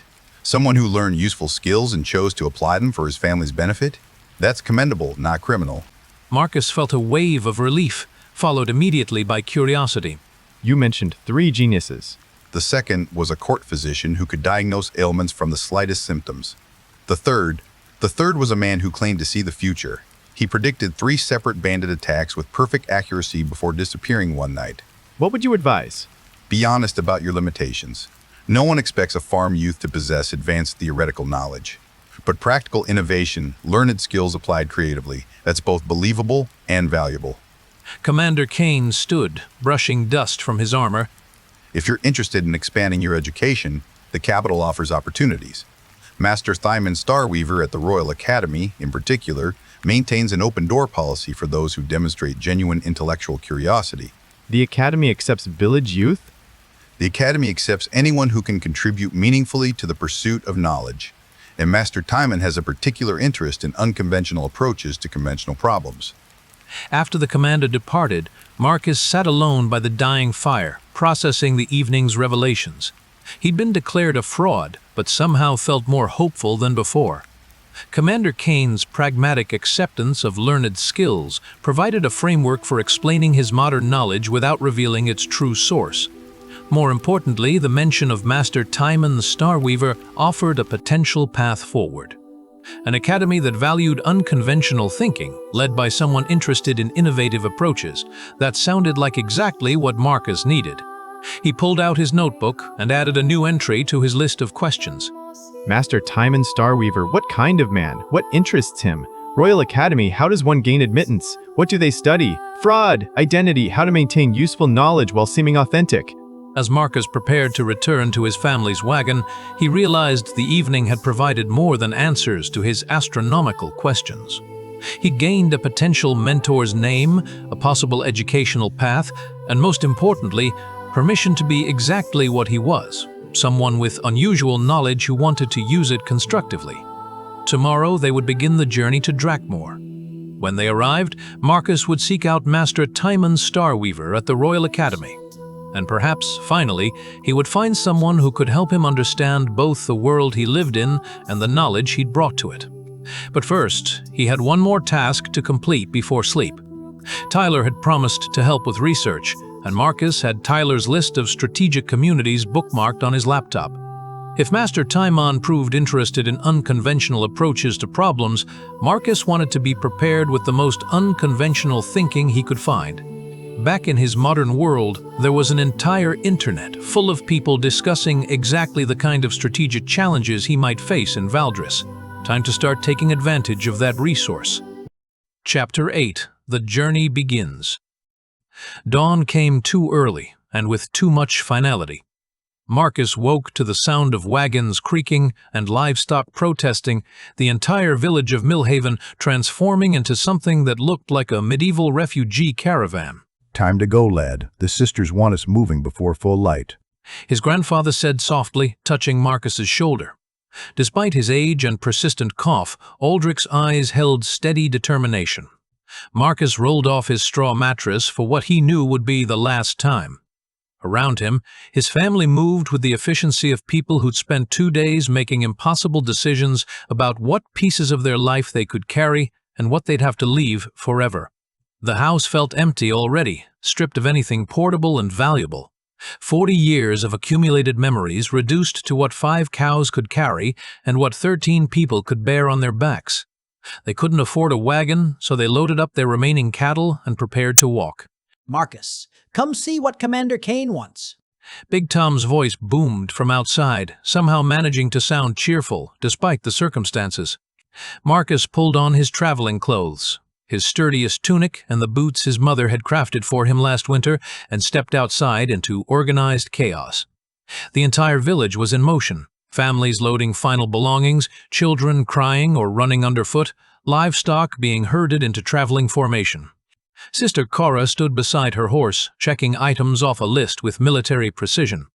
Commander Kane was near the column's rear, talking with several of the older village men.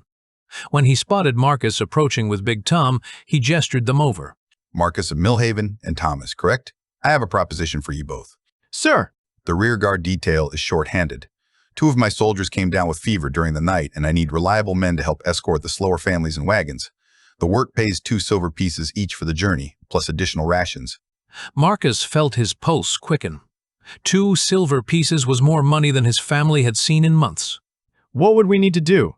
Walk with the trailing wagons, help families who fall behind, watch for stragglers or anyone who might need assistance.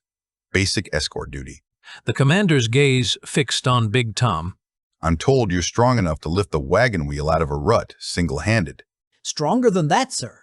Can carry 2 grown men if needed. And you have shown yourself to be resourceful, good judgment in difficult situations.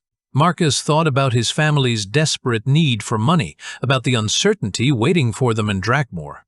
But he also felt a pang of disappointment. He'd been hoping to travel with Sister Cora, to ask her his million questions about the world and, most importantly, about magic. We accept. Excellent. Report to Sergeant Harwick at the column's rear. He'll explain your duties. One warning, the rear guard sees the most trouble if trouble comes. Bandits target the back of columns, assuming that's where the weak and valuable travel. Stay alert. An hour later, Marcus found himself walking beside a creaking wagon driven by an elderly couple he didn't recognize, their possessions covered by a patched canvas tarp. Big Tom strode easily beside him, carrying a travel pack that would have crushed Marcus and whistling softly to himself. Sergeant Harwick walked point for their small group, a weathered man in his 40s with the kind of face that had seen too many battles. His graying beard was cut short in military fashion, and his eyes never stopped moving, constantly scanning the countryside for threats. He carried himself with the economical movements of a professional soldier, never wasting energy but always ready to act. His mail shirt was well maintained but showed the scratches and dents of actual combat, and he wore a sword that looked like it had seen plenty of use. Don't look so worried. Adventure, that's what this is. First time either of us has been more than a day's walk from home. Doesn't feel like adventure. Feels like running away. Sometimes running away and moving toward are the same thing. Besides, that Sister Cora said there'd be opportunities in the capital. Opportunities for clever fellows like you. The first few days of the journey passed peacefully enough. Marcus learned the rhythm of walking beside wagons, helping when wheels stuck in soft ground, keeping an eye on children who wandered too far from their families. The other rear-guard soldiers, Sergeant Harwick and 2 men-at-arms named Dorian and Mills, proved competent but tired, grateful for the additional help. The routine became familiar. Wake before dawn, break camp, walk for hours with brief rest stops, make camp at dusk, eat, sleep, repeat. Marcus found himself adapting to the physical demands, his legs growing stronger, his shoulders broader from helping with heavy loads. During the quiet moments, he often found himself staring at the stars, thinking about his conversation with Sister Cora. The same constellations looked down on both his worlds, but here they felt more immediate, more meaningful. No light pollution, no city noise, just the vast sweep of the night sky and the gentle sounds of sleeping families. On the 4th day, as the sun reached its peak and the column paused for their midday rest, Marcus felt the familiar drowsiness that preceded his world transitions. He found a spot beside one of the wagons and closed his eyes, letting the gentle sounds of the caravan fade away. Marcus jolted awake to his alarm buzzing insistently. Wednesday morning. Biolab at 9 a.m., followed by chemistry lecture, then 3 hours of what Professor Martinez had cheerfully called intensive problem-solving sessions, but what everyone else knew was really hard math. Morning, sunshine. You were talking in your sleep again. Something about wagons and rear guards? Stress dreams about being late for things. Speaking of being late. Jake tapped his watch meaningfully. The next 8 hours passed in a blur of academic tedium that made Marcus appreciate the simple clarity of walking beside wagons. Biology lab involved dissecting a fetal pig while trying not to think about the livestock in his Valdris caravan. Chemistry lecture was 3 hours of Professor Chen droning about molecular structures that Marcus already understood better than she did. But it was the calculus problem-solving session that nearly broke him. Mr. Chen, you seem distracted today. This integral should be straightforward for someone of your mathematical background. Marcus stared at the equation on his paper, his mind still half focused on wagon wheels and road conditions. In Valdris, math meant calculating feed ratios and travel times. Here, it meant abstract problems that had no connection to anything real. Sorry, Professor. I'm just tired. Perhaps you should consider getting more sleep instead of whatever extracurricular activities are occupying your nights. After Marcus finally stumbled through the problem, he found himself in the library, supposedly studying for tomorrow's chemistry quiz, but actually staring blankly at molecular diagrams while his mind wandered to medieval supply lines and bandit tactics. Dude, you look like death. Want to take a break? I'm streaming a chill strategy game tonight. Nothing intense, just base building and resource management. Can't. Quiz tomorrow. When's the last time you actually had fun? Like, genuine fun, not just obligation-fulfilling academic achievement? Marcus thought about Big Tom's cheerful whistling as they walked, about Sister Cora's interesting conversations by firelight, about the simple satisfaction of helping families with their wagons. It's been a while. That's depressing, man. Life's too short to spend it all studying. Look, just hang out for an hour. Sometimes your brain needs a break to actually process information. But Marcus couldn't focus on Tyler's game either. Every strategic decision reminded him of real choices he'd have to make in Valdris. Every resource management challenge echoed problems his family faced on their journey to Drakmore. By 10 p.m., Marcus was back in his dorm room, surrounded by textbooks and feeling like he'd accomplished absolutely nothing meaningful all day. His chemistry knowledge was already beyond what they were teaching. His biology work felt redundant compared to practical animal care. Even his literature assignments seemed shallow compared to the real human stories he witnessed in Valdris. Marcus walked down the hall and knocked on Jake's door. His friend answered in his pajamas, toothbrush in hand. Jake, do you ever feel like you're wasting your time? With what? School?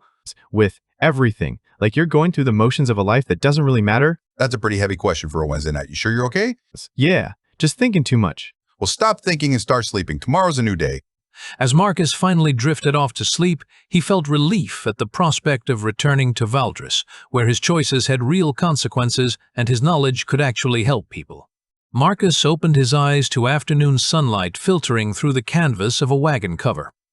The caravan had resumed its journey while he slept, and he could hear Big Tom's voice nearby, chatting amiably with Sergeant Harwick about the best techniques for loading supply packs. There he is. Thought you might sleep through the whole day. Must have needed it. Marcus stretched, working out the kinks from sleeping on hard ground. After 8 hours of academic tedium, the simple physicality of walking and helping with wagons felt like a blessing. How far did we travel while I was sleeping? Few miles. Nothing eventful. Though we should stay alert, this stretch of road is known for bandit activity. As if summoned by his words, movement flickered in the tree line ahead. It was past midday when the trouble started. Movement in the trees ahead could be nothing but... Marcus squinted toward the tree line that bordered the road. At first he saw nothing, then caught a glimpse of metal reflecting sunlight between the branches. Bandits? Most likely. They've been watching us for the past mile, waiting for the right spot. Keep moving. Don't stop for anything unless I give the word. The attack came suddenly. 6 men burst from the forest, armed with makeshift weapons, their faces masked with dirty cloth. They moved with the confidence of predators who'd done this before. Stand and deliver. Your coin and goods, and nobody gets hurt. Marcus felt his body freeze, his mind going completely blank. This was nothing like the strategic thinking exercises he'd done with Tyler, nothing like the theoretical problems he solved in his college courses. These were real men, with real weapons who wanted to rob them. But Big Tom reacted like he'd been born for this moment. No, you can't have our things. We don't have anything here, Tom, and we are not soldiers. Just let them. Get out of the way, boy. We don't want to hurt anyone, but we will if we must. Then you'll have to hurt me first. What happened next unfolded with brutal simplicity. The bandits rushed forward, expecting to overwhelm the rear guard through numbers. Sergeant Harwick and his men engaged the main group with professional efficiency, steel ringing against steel as they formed a protective line. But Big Tom was something else entirely. The first bandit to reach Tom, a wiry man with a club, swung hard at Tom's head. Tom simply ducked, grabbed the man by his shirt, and lifted him clean off the ground with one massive hand. Hey now, that's not very nice. He tossed the bandit into a tree with a solid thud. The man slumped to the ground, groaning and clutching his ribs. Meanwhile, Marcus found himself face to face with another bandit, a scarred woman with a rusty sword. She shoved him hard, sending him stumbling backward into a wagon wheel. Stay down, boy. Marcus scrambled to his feet, his heart hammering. This was nothing like the strategic exercises with Tyler. This was real, immediate, and terrifying. He could hear the clash of weapons, could smell the sweat and fear, could see the genuine intent to harm in the woman's eyes. Sergeant Harwick was engaged with 2 bandits at once, his professional training evident in his clean, efficient movements. His sword work was economical and deadly, each strike calculated to disable rather than kill if possible. But one of his men, Mills, took a sword cut to his arm and cried out in pain. That's when Tom really got angry. You hurt Mills. You hurt Mills! Tom bellowed, abandoning his gentle approach entirely. He grabbed the nearest bandit, a large man who probably thought his size would intimidate people, and simply squeezed. The bandit's sword fell from nerveless fingers as Tom's grip tightened around his wrist. Ow, ow, ow. Let go. Say you're sorry for hurting Mills. I'm sorry. I'm sorry. Tom released him, and the bandit clutched his probably bruised wrist, staring at Tom in disbelief. The sight of their large companion being handled like a child seemed to drain the fight out of the remaining bandits. The woman who'd been threatening Marcus hesitated, her sword wavering. Sergeant Harwick pressed his advantage, disarming one opponent while keeping the other at bay with the point of his blade. This isn't worth it. The big one's not natural. The remaining bandits looked at their unconscious companion against the tree, their leader nursing his injured wrist, and Sergeant Harwick's steady advance with his blood-stained sword. They decided they had urgent business elsewhere. Graband. And they scattered into the forest like leaves before a storm. Well, that was certainly educational. Son, have you ever considered military service? Never really thought about it. Marcus is the clever one. I just help when things need lifting. Tom, that was incredible. How did you learn to fight like that? Was I fighting? Seems simple enough. They seemed so slow. Bad men trying to hurt good people, so you stop them. Besides, they threatened our families. Can't allow that. As they resumed their journey, Marcus found himself processing what had happened. In his modern world, violence was theoretical, something that happened in movies or video games. Here, it was immediate and personal. People could get hurt, could die. But Tom had handled it with the same straightforward competence he brought to farm work. No hesitation, no second-guessing, just clear action when action was needed. Tom, thank you. For what? W, for protecting everyone, for being brave when I froze up. Marcus, you're brave in different ways. You think of solutions no one else sees. You helped the cattle, improved the crops, made that writing system that impressed Sister Cora. I'm good at hitting things and lifting heavy objects. You're good at everything else. I didn't feel good at anything during that fight. First time's always scary. You did fine, lad. Staying calm and not panicking is half the battle. Your friend here has the makings of a fine soldier, natural fighter, good instincts. What about the bandits we left behind? Dorian and Mills will bind their wounds and point them toward the nearest town, assuming they're smart enough to find honest work instead of trying this again. Times are hard, drive some men to desperate choices. As evening approached, the column made camp in a defensible clearing beside a stream. Marcus helped gather firewood and set up the rear guard's small camp, his mind still processing the day's events. Marcus, you're quiet tonight. Just thinking. About the bandits? About everything. The attack, leaving home, what we'll find in Drakmore. I keep feeling like I don't know anything real about this world. What do you mean? I know about crops and cattle and farming, but I don't know about fighting or cities or how people really survive when everything goes wrong. I've been living in the village like it was the whole world. Well, now we get to learn about the rest of it. Together. You're not worried? Course I'm worried. But Marcus, you've never steered us wrong yet. Your strange ideas work. So if you think going to this capital place is the right choice, then it's the right choice. Marcus felt the familiar weight of his cousin's absolute trust. What if I'm wrong this time? Then we'll figure something else out. That's what family does. Later that night, lying in his bedroll beside the dying campfire, Marcus stared up at the stars. The same constellations he'd discussed with Sister Cora, the same sky he studied in his astronomy class back in Chicago. Tomorrow they'd be another day closer to Drakmore, another day further from everything familiar. But today had taught him something important. When real danger came, he could count on Big Tom completely. And maybe, just maybe, Tom was right to count on him in return. The bandit attack had been his first real adventure in Valdris, and he'd learned something crucial. This world was more dangerous than he'd ever imagined, but he wasn't facing it alone. As sleep finally claimed him, Marcus could hear Tom's gentle snoring and the quiet voices of the soldiers maintaining watch. For the first time since leaving Millhaven, he felt something that might actually be hope. Chapter 9. The Choice of Paths. Marcus woke to the sound of cheering and rough laughter. He rolled from his bedroll, squinting in the early morning light that filtered through the canvas of their makeshift shelter. The refugee camp bustled with activity. Families packing their meager belongings, soldiers checking equipment, and somewhere nearby the distinctive sounds of a wrestling match. He pushed aside the canvas flap and stepped outside immediately, spotting the source of the commotion. A circle of soldiers had formed around two figures grappling in the center. One was a lean soldier in leather armor. The other was Big Tom, shirtless and grinning despite the sweat streaming down his face. Tom moved with surprising grace for his size, his enhanced strength evident in every controlled movement. The soldier wrestling him was clearly skilled, but Tom's combination of raw power gave him a decisive advantage. With a final burst of speed, Tom swept his opponent's legs and pinned him to the ground. The circle of soldiers erupted in cheers and good-natured ribbing.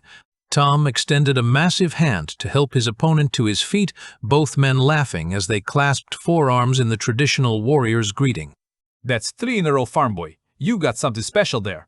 Marcus recognized the grizzled veteran from their journey, one of Commander Kane's most trusted men. Just been practicing what you taught me, sir. Practicing?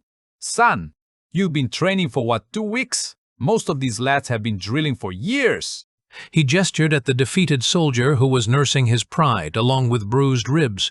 Alex here is a 5-year veteran. Never felt strength like that, Sarge. It's like trying to wrestle a bear. That's what I'm talking about. You've got the spark, boy, and you should learn to use it proper. You should consider joining up once we reach the capital.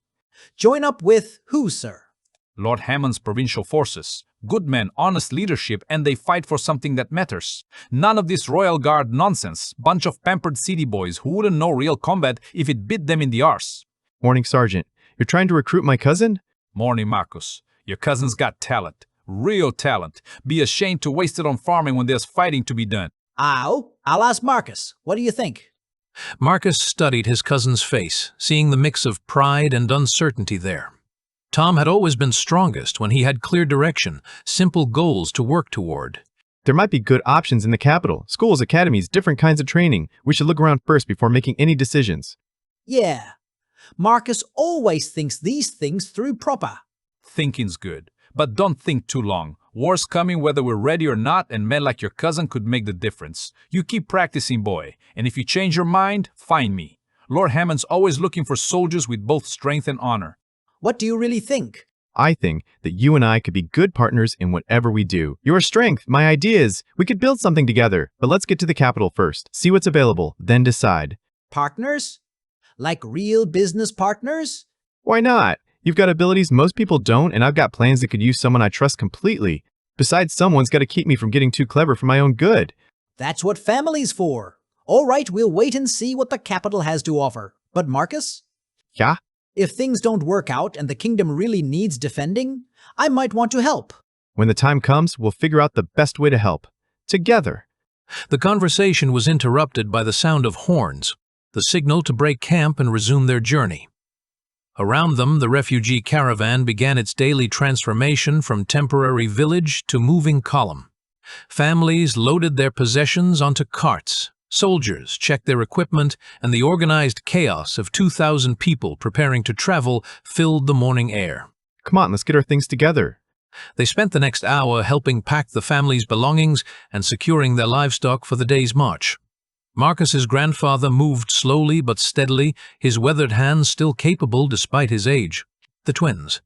Tim and Tam had appointed themselves official keepers of the family's chickens, a responsibility they took with 9-year-old seriousness.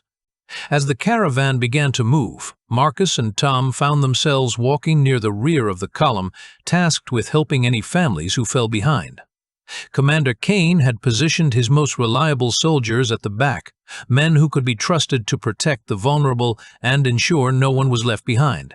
The morning air was crisp, and the rhythm of walking soon settled into a comfortable pace. Marcus found his mind wandering to the future, to the possibilities that awaited them in Drakmore. Sister Cora had mentioned academies, scholars, resources for unusual talents. There would be markets, guilds, opportunities for someone with modern knowledge and a strong partner. Marcus, what kind of business do you think we could start? I'm not sure yet. Depends on what the capital needs, what resources are available, but I've got some ideas brewing. What? Soap was just the beginning. There are dozens of things people need that could be made better, faster, cheaper, construction techniques, farming improvements, maybe even basic machinery. And you think my strength could help with that? Tom, in my reading about other places, I've learned that strength and intelligence working together can accomplish incredible things. We just need to find the right application. I like the sound of that.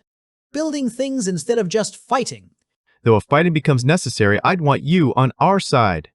They walked in comfortable silence for a while, the steady rhythm of the march and the weight of their possessions creating a meditative quality to the journey.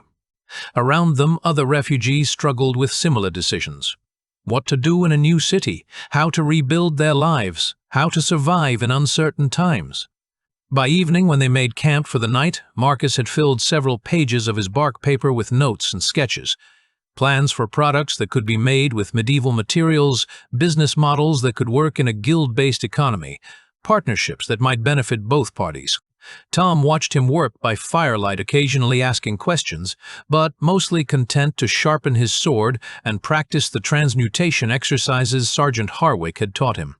The simple, steady companionship felt right to Marcus. Complementary strengths working toward common goals. With you planning and me lifting, how hard can it be? Famous last words. But as he drifted off to sleep, Marcus felt optimistic about their prospects. The capital would bring challenges, but it would also bring opportunities. With Tom's strength and his own knowledge, they could build something worthwhile together. The question was, what would they wake up to find? Marcus Chen jolted awake to the insistent buzz of his phone alarm and the horrifying realization that he had a chemistry midterm in exactly 2 hours. Oh no! Oh no! Oh no! He scrambled out of bed while his brain tried to process the abrupt transition from medieval campfires to fluorescent dorm lighting. His body still ached from yesterday's walk alongside the evacuation column, his muscles protesting the sudden shift from physical labor to academic panic. Dude, you're up! I was starting to worry. You've been sleeping like the dead for 10 hours straight. Midterm. How did I forget about the midterm? Because you've been weird and distracted for weeks? Also, you talk in your sleep now? Something about wagons and bandits? Pretty atmospheric. I talk in my sleep? Yeah, it's like listening to someone narrate a medieval documentary. Pretty entertaining, actually. Jake recorded some of it for you. You, what? Just the funny parts. Listen to this. Jake hit play and Marcus heard his own voice thick with sleep. Tom, the oxen are getting loose again. No, wait. That's not an ox. That's Professor Harrison in a chemistry apron, and he's asking about molecular bonds, but the bandits are coming and… Delete that. Delete it right now. Come on, it's hilarious. You sound like you're living in some epic fantasy novel while doing homework. Delete it. Jake. Fine, fine. But seriously, you've been having the most elaborate stress dreams. Are you sure you're okay? Just processing a lot of information. College stress, you know. 20 minutes later, Marcus sat in Professor Wilson's chemistry classroom, staring at a midterm exam that should have been terrifying but felt almost absurdly simple. After spending subjective weeks worrying about literal survival questions about molecular structures and chemical reactions seemed wonderfully straightforward. Mr. Chen, you're working enthusiastically today. Sorry, Professor. Just really concentrated today. No need to apologize. It's refreshing to see such engagement. Your approach to these synthesis problems is particularly creative, almost like you're thinking about practical applications rather than just theoretical knowledge. I try to think about how chemistry works in the real world. After the exam, Marcus walked across campus with Jake and Tyler, his mind already shifting back toward Valdres' concerns. What was happening with the caravan today? Had they made good time? Were they safe? Earth to Marcus. You're doing that thing again where you stare off into space like you're receiving transmissions from another dimension. Sorry. Just thinking about the exam. Dude, you crushed it. I could practically see the confidence radiating off you. Hey, speaking of confidence, want to celebrate by helping me with a stream tonight? I'm doing a strategy game tournament, and chat keeps asking when the smart guy's coming back. Maybe. Actually, you know what? Yes. But can we focus on defensive strategies tonight? Like how to protect a group when you're outnumbered? That's oddly specific. Just thinking about asymmetric warfare theory. It's fascinating stuff. Dude, yes! There's this whole meta developing around survival tactics when you're the underdog. Chat will love it. As they reached their dorm, Marcus felt something he hadn't experienced in weeks. The stakes in the real world were low. The midterm had gone well, his friendships felt solid, and somehow his Valdres experiences were making him better at both strategic thinking and practical problem-solving. Maybe, just maybe, he could succeed in both worlds. Chapter 10. Capital Bound. Marcus woke to the familiar sounds of his dorm room. Tyler's mechanical keyboard clicking steadily, the distant hum of the heating system. For a moment he felt disoriented, his mind still processing the medieval camp, the weight of a sword in his hands, the rhythmic pace of marching. He sat up slowly, checking his phone. 2047 a.m. The room was dark except for the glow of Tyler's multiple monitors, where his roommate was apparently deep in some kind of late-night gaming session, headphones clamped over his ears. The transition between worlds always felt jarring, but tonight it seemed particularly stark. In Valdres, he'd been planning business ventures with enhanced strength and magical abilities. Here he was, a college freshman struggling to pass chemistry. But the midterm season was over, and Marcus realized he felt more relaxed than he had in weeks. The pressure of exams had lifted, and while his grades weren't stellar, he'd managed to avoid complete disaster. More importantly, he'd gained valuable insights into what the capital might offer. He reached for his laptop. If he was going to help his Valdres family succeed in Drakmore, he needed to understand what kinds of opportunities a medieval capital might provide. He started with basic searches: medieval city economics, guild systems, urban markets in pre-industrial societies. The information was fragmentary but useful. Cities were centers of trade, specialized crafts, and knowledge exchange. Marcus opened a new document and began making notes. Potential products for Drakmore, improved soaps and cleaning products, better construction materials, techniques, food preservation methods. simple tools and devices, writing materials and paper. Tom's strengths, physical abilities, loyal and trustworthy, quick learner for practical skills, natural protection, security capabilities. Capital advantages, larger market for products, access to raw materials through trade, guild connections and business networks, proximity to scholars and academy resources. He spent the next hour researching historical examples of successful innovations in medieval cities. The printing press improved metallurgy, architectural advances. All had spread through urban centers where skilled craftsmen and merchants could recognize their value. Yo, Marcus, you're up late. Everything okay? Just doing some research. Bah! Research? Dude, midterms are over. You're supposed to be celebrating, not studying. Medieval economics? Are you creating a D&D campaign? Something like that. I'm thinking about what kinds of businesses would work in a medieval city. Oh? Like economic simulation stuff? That's actually pretty cool. I've seen some streamers do medieval merchant roleplay. It's surprisingly complex. Any ideas what would be most profitable? Well, in most games, the key is finding something everyone needs, but nobody else is making efficiently, like basic necessities with improved quality or convenience. Why are you thinking about writing a business management game? Maybe, just exploring possibilities. Cool. Well, if you need any help with game mechanics or market research, let me know. I've got connections in the indie game community. After Tyler returned to his setup, Marcus closed his laptop and lay back down. The research had been helpful, but more importantly, it had given him confidence in his plans. The capital would offer opportunities, and with Tom as his partner, they could build something worthwhile. In a couple of days, they might reach Drakmore. Marcus intended to be ready. The next few days passed in a blur of relative normalcy. In the modern world, Marcus caught up on his coursework, spent time with Jake and Tyler, and gradually felt his stress levels drop. His midterm performance had been better than expected, and for the first time in weeks, he wasn't panicking about immediate academic crises. In Valdris, the caravan continued its steady march toward the capital. The days fell into a comfortable rhythm, walking, helping other refugees, sharing stories around evening campfires. Marcus found himself growing stronger physically and more confident in his ability to handle whatever challenges awaited them in Drakmore. But it was the morning of the 6th day that everything changed. Marcus woke to the sound of horns echoing across the valley and the excited murmur of hundreds of voices. After 18 days of walking, the evacuation column had finally reached their destination. Marcus, come see. It's the biggest thing I've ever seen in my life. Marcus rolled out of his bedroll and stumbled to his feet, his body automatically adjusting to the pre-dawn chill and the familiar aches of sleeping on the ground. 18 days of travel had hardened him in ways he'd never expected. His hands were calloused from helping with wagons, his legs stronger from constant walking, his shoulders broader from carrying supplies. But nothing could have prepared him for his first sight of Drakmore.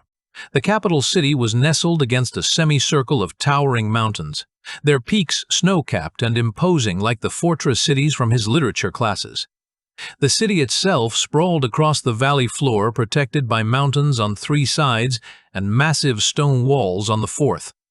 The walls rose impossibly high, punctuated by towers that seemed to scrape the sky itself. Behind the walls, Marcus could see layer upon layer of buildings climbing up the mountainside in terraces. Some built of gray stone, some of timber, some made from materials he couldn't identify from this distance. The architecture seemed to flow with the natural contours of the mountains, as if the city had grown organically from the rock itself. And the size. The sheer overwhelming size of it all. How many people live there? Perhaps 600,000 souls within the walls, another 100,000 in the outer settlements. I take it Millhaven didn't prepare you for such scale. Millhaven has maybe 300 people. This is... He trailed off his mind, trying to process what he was seeing. From his modern world perspective, 600,000 people wasn't that impressive. Chicago alone had nearly 3 million. But seeing such a concentration of population in a medieval setting was staggering. The logistics alone must be incredible. Food distribution, waste management, water supply governance. And the opportunities. Sister Cora, what do people do for work in a city that size? Everything imaginable. Craftsmen, merchants, scholars, entertainers, builders, scribes, smiths, bakers, brewers. Why? What are you thinking? Marcus was thinking about soap, about improved agriculture techniques, about writing systems and basic hygiene and all the small innovations that had impressed people in tiny Millhaven. In a city of 600,000 people, how many would pay for better soap? How many merchants might want improved record-keeping systems? How many problems existed that could be solved with knowledge from his modern world? I'm thinking that a city this size must have challenges that a village never faces. Indeed it does. And opportunities as well for those clever enough to see them. The column began its final approach to Drakmoor's gates as the sun climbed higher. Marcus walked beside the wagons, watching the city grow larger and more overwhelming with each step. The walls were even more massive than they'd appeared from a distance, 50 feet high and thick enough for walkways along the top. Guards in gleaming mail watched their approach, but without hostility. This was clearly a planned arrival. Look at all the people. Even outside the walls, the activity was incredible. Merchant camps, temporary markets, travelers from dozens of different kingdoms, judging by their varied clothing and equipment. Marcus heard languages he didn't recognize, saw goods he couldn't identify, smelled foods that made his mouth water despite their alien spicing. Overwhelming, isn't it? Your first time seeing a true city? Yes, sir, it's incredible. And profitable for those with the right ideas. The capital rewards innovation, Marcus of Millhaven, particularly the kind that solves practical problems for large numbers of people. As they passed through the gates, Marcus felt culture shock hit him like a physical blow. The noise was incredible. Thousands of voices, wagon wheels on cobblestones, hammers ringing from workshops, animals protesting their treatment. The smells were equally overwhelming. Food smoke, leather metal spices, and the unmistakable odor of too many people living too close together. But beneath the sensory overload, Marcus recognized something familiar, the energy of commerce, of people buying and selling and making and building. Stay close. We'll be processed through the refugee settlement office, assigned temporary housing, and given information about work opportunities. Marcus's mind was already racing. Temporary housing meant rent to pay. Work opportunities meant competition for jobs. His family needed income and quickly.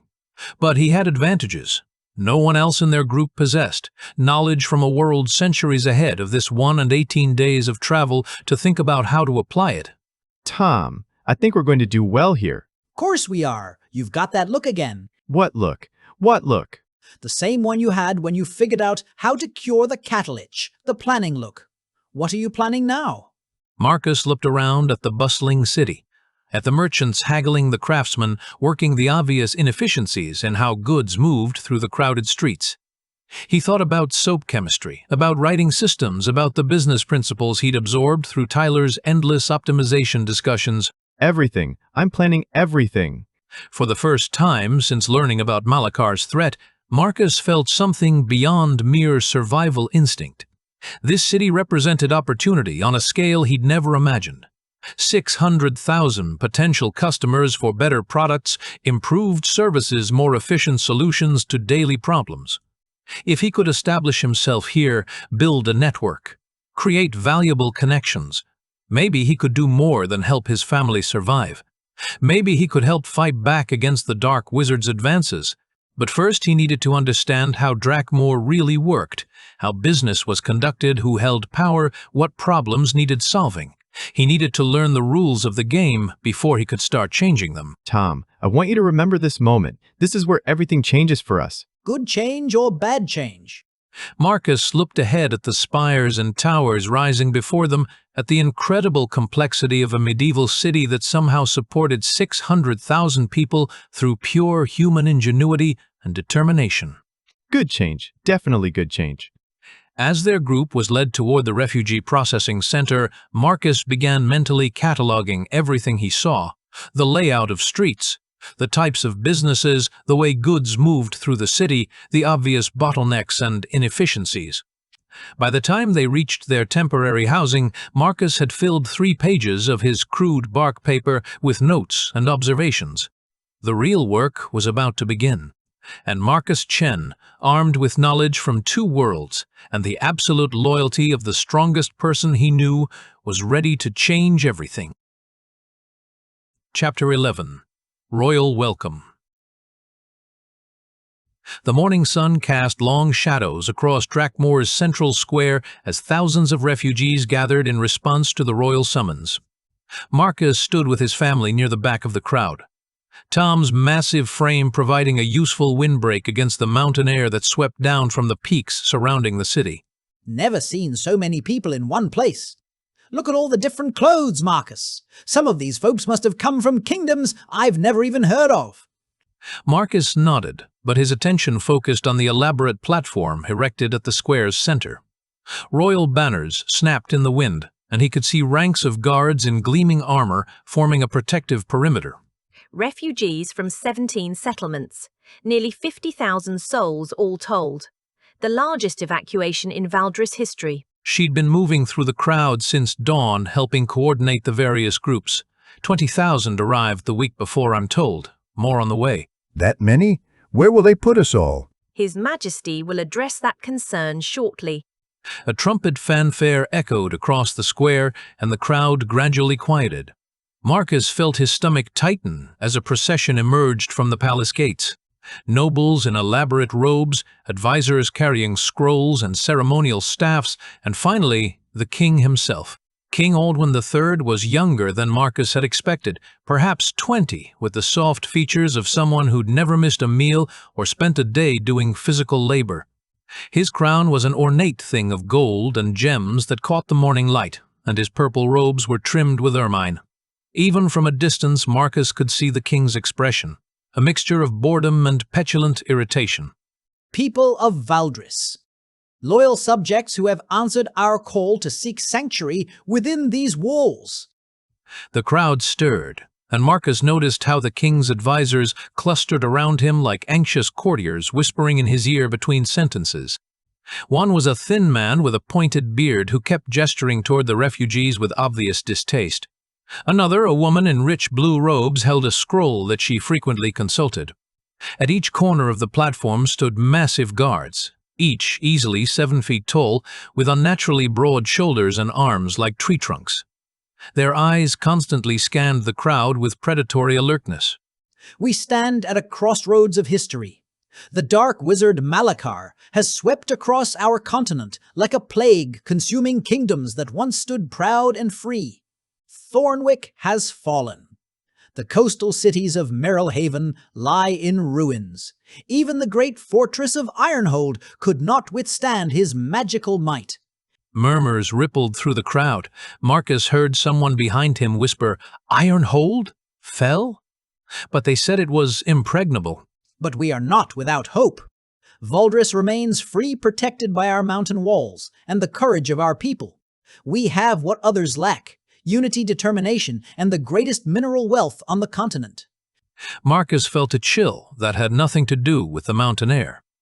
He'd noticed the mining operations on their approach to the city. Massive excavations carved into the mountainsides with streams of workers moving like ants between the tunnels and processing facilities.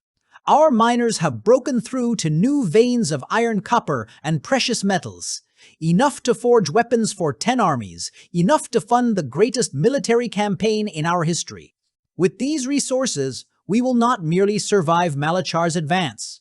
We will drive him back and reclaim every stolen kingdom.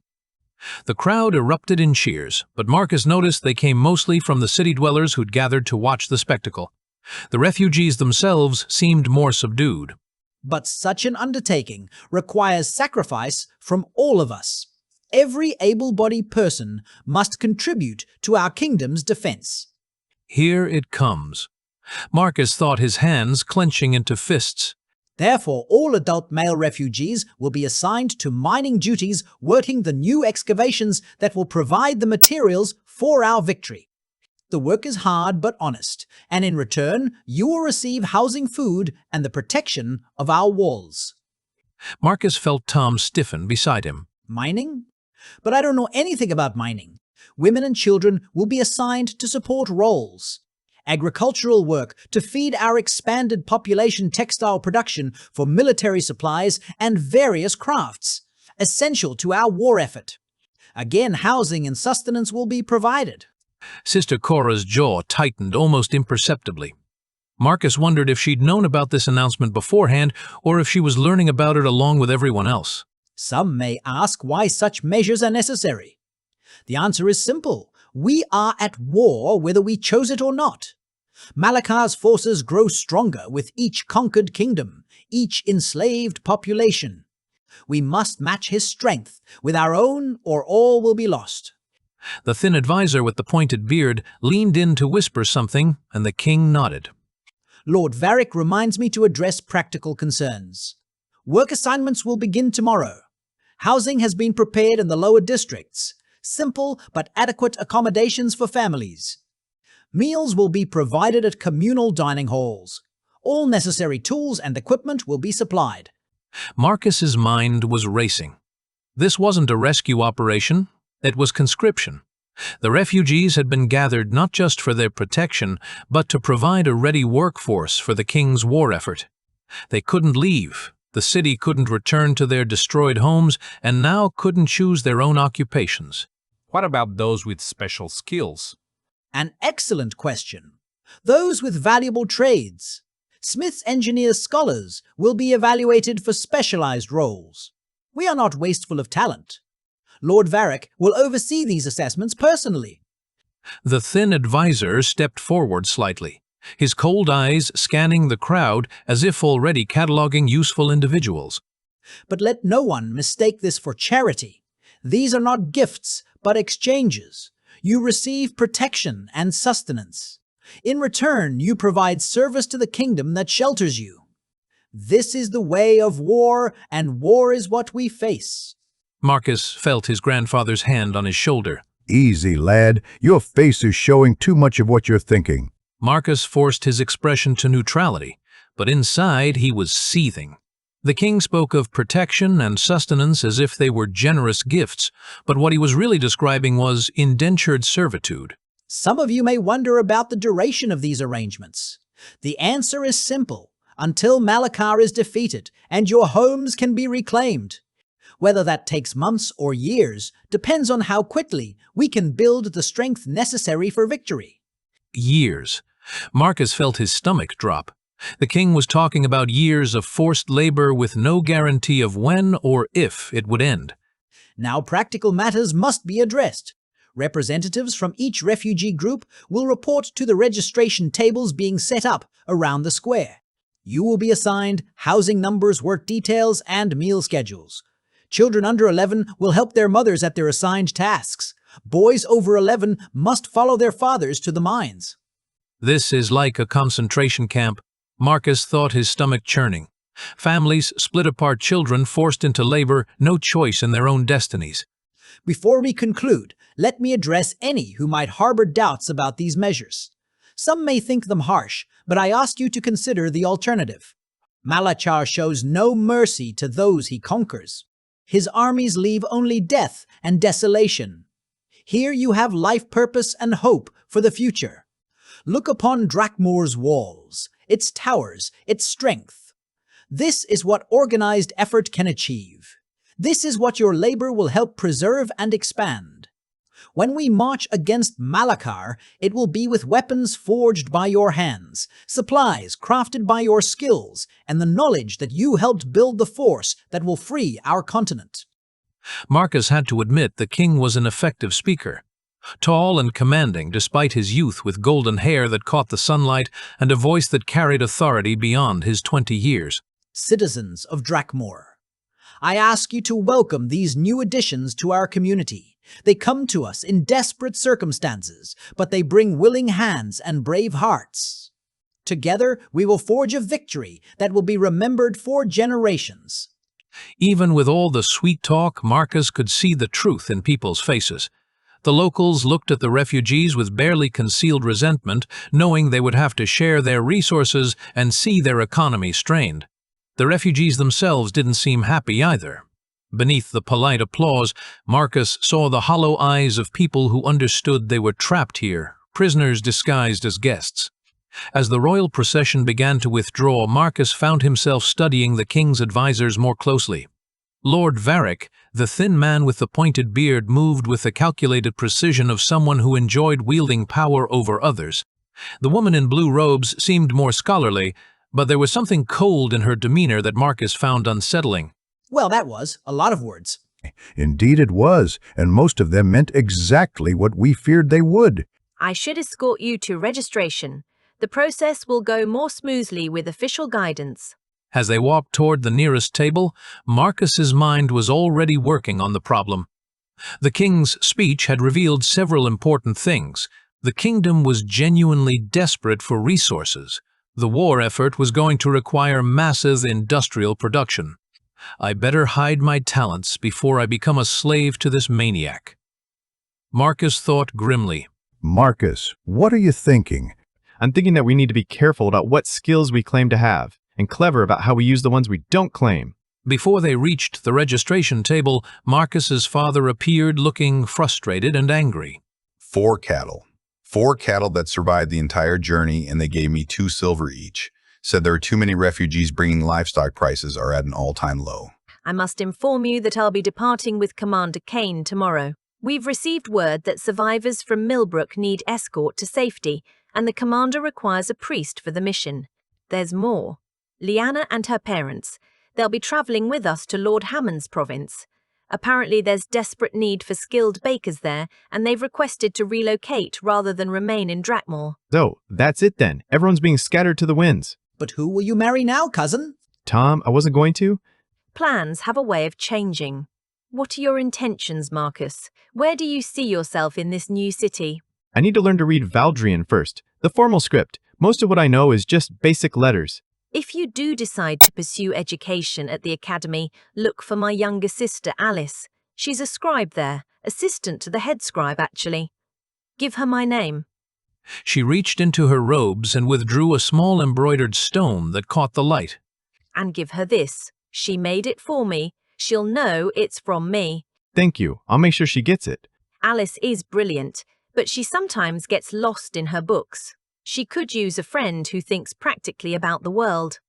The registration process was thorough and impersonal. Each family provided names, ages, previous occupations, and any special skills. Marcus watched as the clerks sorted people into categories with practiced efficiency, able-bodied men to mining women to various support roles, children to schools and light duties. As they waited in line, Marcus heard muttered comments from the local citizens helping with registration. More mouths to feed. Should have stayed and fought instead of running here to burden us. When their turn came, Marcus's family members stepped forward one by one. His aunts and female cousins were assigned to textile work, his uncles to mining, his younger cousins to various duties. Finally, only his grandfather and Marcus remained. State your name, boy. Why do you have a metal pin? And your friend there has one too. State your name. I don't have all day. Is it because of our arrival? Pins given by the state to indicate your locals? Old man, tell me his name or I'm calling the guards. Thousands of people are waiting. Marcus of Millhaven, but I'm not going to work in the mines. You, a baker? Tailor? You don't look like a blacksmith. No, I just plan to find a better job. Look, kid, let me give you some advice. No one will give you any job here. Be glad we're offering you anything that will feed you. Don't think your family will get enough to feed slackers. Guessed that already. There's no way the farms outside the walls can feed this many people, especially considering most provincial food supplies have vanished. If we all agree to this slave system, we'll eventually die from some form of deficiency or suffer illness anyway. Slave system, you ungrateful little? I'm marking you as a freeloader. You'll pay 1 silver each week for your tenancy. Joran of Millhaven, miner.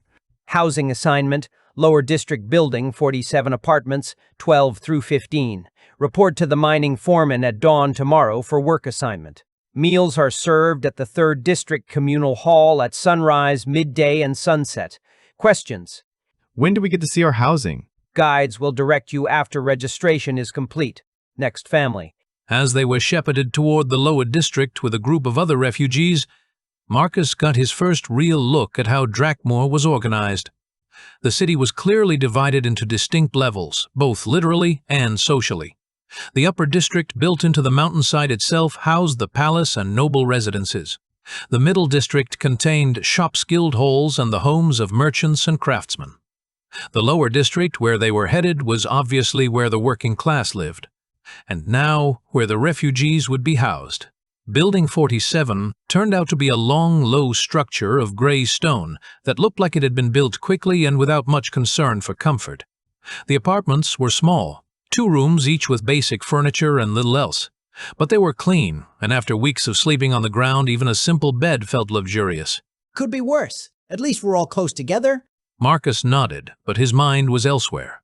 Through the small window of their apartment, he could see the mining operations in the distance. Great scars carved into the mountainside with streams of workers moving between the tunnels and processing facilities. Tomorrow, he would have to figure out how to survive in this system without a guaranteed income while his grandfather descended into dangerous mine shafts. And if there was one thing Marcus had learned from his dual life, it was that knowledge was power, especially knowledge that others didn't expect you to have. As night fell over Drakmore, Marcus lay in his narrow bed and stared at the ceiling. The king's speech had made one thing clear: this was going to be a long war, and the refugees were going to bear much of its burden. But Marcus had advantages the king couldn't imagine. He had knowledge from a world centuries ahead of this one, and he had friends who were starting to trust his judgment. Most importantly, he had Big Tom loyal, strong, and completely willing to follow Marcus's lead. The king wanted to use the refugees as a resource. Marcus was going to make sure his family became much more than that. Chapter 12. Market Research. Marcus stared at his organic chemistry textbook, but the molecular diagrams kept morphing into images of King's smug face and Lord Varric's cold eyes. It was the day after the royal welcome ceremony, and Valdris and Marcus couldn't shake the feeling that he was running out of time in both worlds. Dude, you're doing that thing again. The staring into space like you're receiving alien transmissions thing? Sorry, just thinking about career options. Career options? Bro, you're a freshman. You've got like 4 years to figure that out. Unless this is about your parents pressuring you about the whole pre-med track, because honestly, you seem way more interested in business stuff lately. That was uncomfortably perceptive. Marcus had been spending more time researching entrepreneurship and small business strategies than studying for his actual classes. I've been thinking about side hustles. You know ways to make money while in college? Now you're talking my language. What kind of side hustle? Content creation? Tutoring? Drop shipping? Actually, I was thinking about farmers markets, selling handmade products. Farmers markets? Like vegetables? No, more like artisanal goods, soap maybe, natural ingredients, custom scents, that sort of thing. Marcus, are you having some kind of quarter-life crisis? Because soap making is like the most random business idea I've ever heard. It's not random. There's a real market for handcrafted, chemical-free personal care products. People are willing to pay premium prices for quality. Okay. I'm not judging. Actually, it's kind of genius. Low startup costs, high margins, direct-to-consumer sales. Plus, you've got the chemistry background to understand the science behind it. The question is, how do you research the market? Figure out what people want. YouTube. There have to be tutorials, market analysis, customer reviews. Now you're thinking like an entrepreneur. Want me to help you research? I'm pretty good at finding niche communities online. For the next 2 hours, Marcus and Tyler dove deep into the world of artisanal soap making. YouTube turned out to be a gold mine of information. Everything from basic cold process techniques to advanced colorants and fragrances. Marcus took notes on ingredient ratios, curing times, and packaging options, while Tyler researched market prices and customer preferences. Okay, so lavender and eucalyptus are popular, but there's also demand for more unique scents. Look at this. Someone's selling Forest After Rain soap for $25 a bar. $25 for 1 bar of soap? Premium market, baby. People will pay for quality and uniqueness. Plus, there's the whole Instagram aesthetic factor. Handmade soap photographs, well... Marcus was taking notes furiously. In Valdris, he'd been limited to basic ingredients and simple techniques.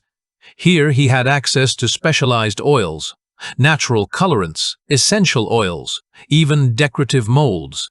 The startup costs are reasonable. Basic equipment, maybe $200. Ingredients for your first batch, another $100. You could test the market for less than what most people spend on textbooks. I want to try making a test batch, just to see if I can do it. Right now? Why not? The chemistry lab is closed, but I could use the dorm bathroom. Basic, cold-processed soap doesn't require special equipment. In our bathroom? Isn't that kind of unsanitary? Not if I'm careful. I just need to scale some mixing bowls and basic ingredients. I can get everything at the grocery store. This is either going to be cool or a complete disaster. But I'm in. For content purposes, obviously. College students start soap empire in dorm bathroom could be a great video series. An hour later, Marcus stood in the cramped dorm bathroom with his supplies spread across the counter: coconut oil, olive oil, lye, distilled water, and a small bottle of lavender essential oil he'd found at the campus health store. Tyler hovered in the doorway with his phone, documenting everything. Okay, this time I'm going for something beautiful and scented, not just functional. He'd made basic soap in Valdres, but this was different. He had access to refined ingredients, precise measurements, and modern techniques. The lye solution heated up dramatically when mixed with water, filling the small bathroom with steam. Marcus had to open the window and turn on the fan to keep from being overwhelmed by the fumes. This is intense. You look like you've done this before. I have some experience with the basics. Saponification is just a chemical reaction between fats and sodium hydroxide. The art is in getting the proportions right and creating something people want to buy. The mixture began to thicken as Marcus stirred, transforming from liquid to a creamy consistency that reminded him of cake batter. This time he added the lavender oil and a few drops of purple colorant, watching as the soap took on a pale lavender hue that looked genuinely professional. That looked professional. How long before you know if it worked? 24 hours for initial setting, then 4 to 6 weeks for full curing. But I'll know pretty quickly if I messed up the chemistry. What happens if you messed up? Epic. Best case scenario, it doesn't solidify properly. Worst case, it's too caustic and could burn skin. Great, so we might have created a chemical weapon in our bathroom. Marcus was cleaning up his equipment when he heard the door to their room open. Jake's voice echoed down the hallway. Marcus? Tyler? What's that smell? Uh-oh. What smell? It smells like lavender and chemicals? Jake appeared in the bathroom doorway, his expression shifting from curiosity to confusion to alarm as he took in the scene. What the hell are you guys doing? Marcus stood frozen, holding a mixing bowl still coated with soap residue, while Tyler tried to look innocent, despite clearly having been filming something. You'd better explain, because this looks like you're either cooking drugs or conducting illegal chemistry experiments. It's soap. I was making soap. Artisanal soap for a potential business venture. In our bathroom. It seemed like a good idea at the time. You made soap in our shared bathroom, using what appears to be actual chemistry equipment. Just basic stuff. Nothing dangerous. Well, mostly nothing dangerous. The lye is technically caustic, but Marcus was careful about safety protocols. We researched everything first. Lye? You brought lye into our dorm room? It's a standard soap-making ingredient. People use it all the time for crafting. It's safe if you know what you're doing. Do you know what you're doing? I researched it thoroughly. Okay, let me get this straight. You, Marcus Chen, pre-med student who's been acting weird for weeks, decided to start a soap-making business in our bathroom using caustic chemicals you bought at the grocery store based on research you did on YouTube. When you put it like that, it sounds crazy. It is crazy. What if you'd gotten the proportions wrong? What if you'd spilled lye on yourself? What if the dorm officials come by and smell chemicals? Marcus felt his cheeks burning with embarrassment. Jake was right. This had been impulsive and poorly thought out. You're right. I should have thought this through better. I wanted to see if I could do it. Marcus, I get that you're interested in entrepreneurship or whatever, but you can't just start manufacturing chemical products in our living space. There are safety regulations, health codes, not to mention dorm policies. I know. I'm sorry. And why soap anyway? Of all the possible business ideas, why did you land on handmade soap? I've always been interested in chemistry applications, and soap making is basically applied organic chemistry. Plus, there's a good market for artisanal products. This is about more than just making money, isn't it? You've been acting different lately, distracted, secretive. Now you're conducting chemistry experiments in our bathroom. What's going on? Marcus felt the familiar weight of living two lives pressing down on him. Jake was a good friend who genuinely cared about his well-being, but there was no way to explain the truth without sounding completely insane. I've just been thinking about the future, about what I want to do with my life, and I'm not sure the pre-med track is right for me. So you decided to pivot to soap manufacturing? I decided to explore my options. Soap making is just one possibility. For what it's worth, Jake Marcus seems to know what he's doing. He understood all the chemistry involved, took proper safety precautions, and the end result looks professional. It does look surprisingly legitimate, but that's not the point. The point is that you can't just decide to start a chemical manufacturing operation in our shared living space without discussing it first. You're absolutely right. I should have talked to you before doing anything. I was just excited about the idea and wanted to test it quickly. Next time, maybe find an actual workspace. The chemistry department probably has facilities you could use, or there might be community workshops that allow this kind of thing. So what happens now? Do we just wait to see if your soap experiment worked? Pretty much. If it sets properly overnight, I'll know the basic chemistry was correct. Then it needs to cure for several weeks before it's usable. And if it doesn't set properly, then I'll know what to adjust for next time. That's how you learn. you're completely insane, you know that? But I have to admit, this is probably the most interesting thing that's happened in our dorm all semester. Does this mean you're not going to report me to the dorm officials? I'm not going to report you, but you're cleaning up every trace of this experiment, and you're not doing anything like this again without proper facilities and advance warning. Deal. As they worked together to clean the bathroom and dispose of the chemical residue, Marcus found himself feeling oddly optimistic. The soap experiment had been impulsive and poorly executed, but it had also proven that his chemistry knowledge could translate into practical applications in the modern world. Hey, Marcus, want to check out some local farmers markets this weekend? You know, for market research? That's a great idea. If you're serious about this, you should understand your competition and customer base. Yeah, let's do it. But next time I make soap, I'll find a proper workshop space. Next item? Well, I have to test different formulations. You know, for science. Just promise me you'll be more careful about where and how you conduct your experiments. I promise. As Marcus lay in bed that night, he found himself thinking about the parallels between his two worlds. In both places, he was trying to build something from nothing using knowledge and creativity to solve problems and create opportunities. The tools and materials were different, but the fundamental challenge was the same: how to turn ideas into reality. Tomorrow, he would check on his soap experiment and see if his chemistry had been correct. If it worked, he would have taken the first step toward building a business that could eventually help his family in both worlds. And if it didn't work well, that was just more data for the next experiment. Chapter 13. The Soap Gambit. Marcus woke to the sound of his grandfather's labored coughing from the next room.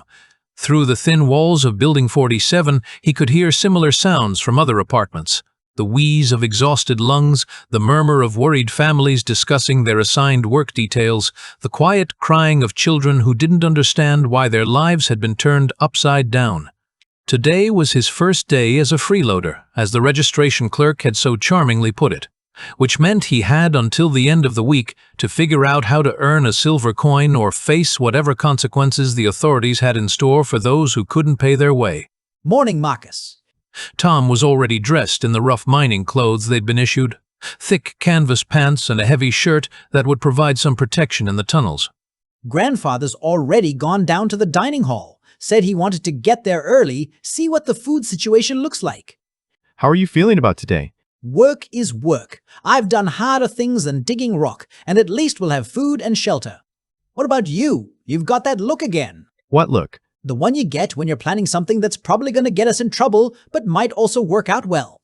I need to talk to my father before you all head to work, about the money from selling the cattle. Ha, you've got an idea. I've got an idea, but it's going to require some initial investment, and it's going to take at least 6 weeks to see any return. 6 weeks?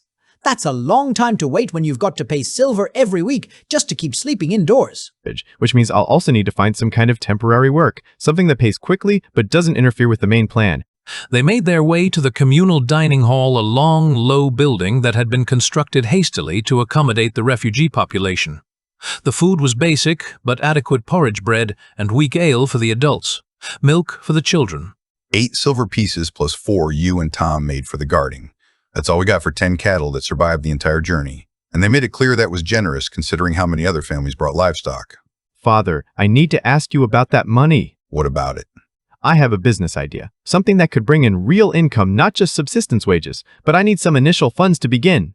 Initial funds? You mean money to start with? Yes, exactly. Money to buy materials and supplies. A business idea? Marcus, we're refugees. We don't have businesses. We have work assignments and housing numbers. That's exactly why this could work. Everyone expects refugees to be grateful for whatever scraps they're thrown. No one's thinking about refugees who might have something valuable to offer. With almost 100,000 refugees and 600,000 residents, new wealthy merchant class will emerge from all this chaos. Wealthy merchant class? People who get rich by finding new opportunities others miss. When there's this much change and disruption, some clever people always find ways to profit. Why can't it be us?